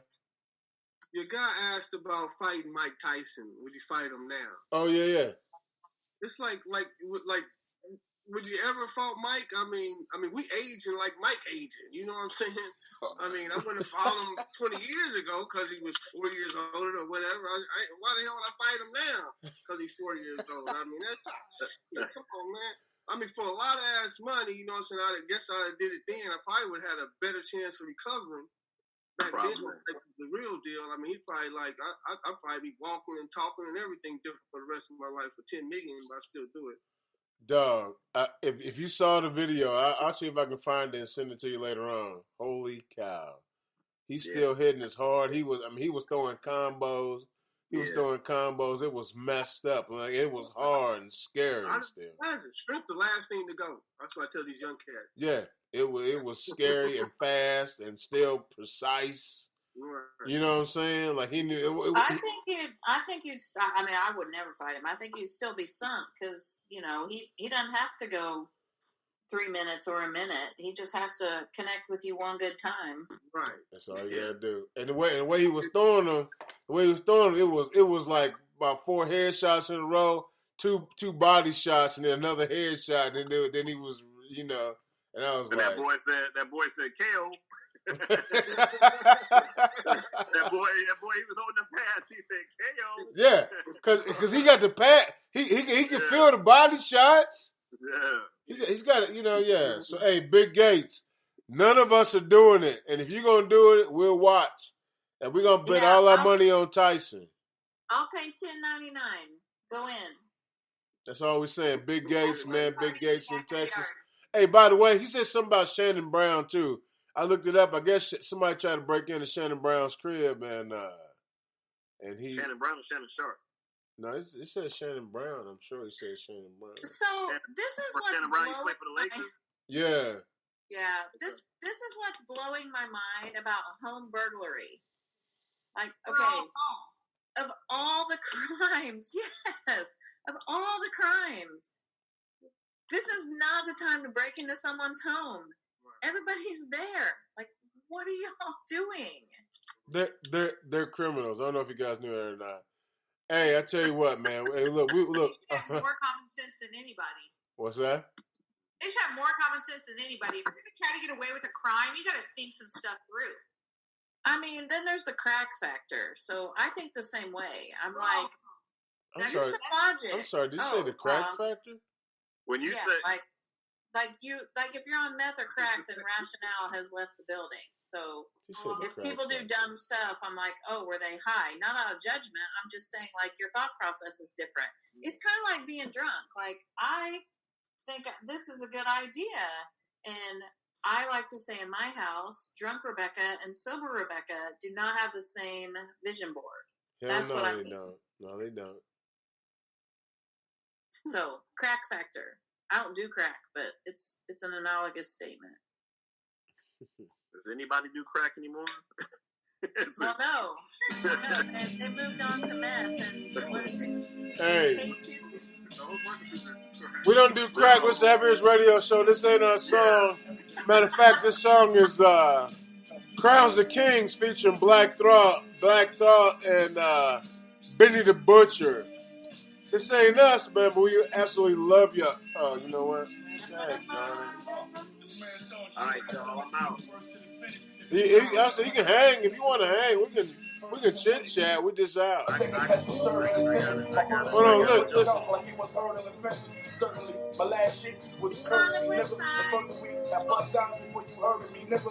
Shoebox and stack for racks sitting vertically in them. I'm fresh out of luck. I'm here cause I deserve to be, nigga. I sat back a vet and watched beginners winning my belts. Burned my bridges, came back a good swimmer like Phelps. You know the feeling. Young black male, what y'all dealing? Take your whole life to get it. It only lasts you a minute. In the kitchen counting cash.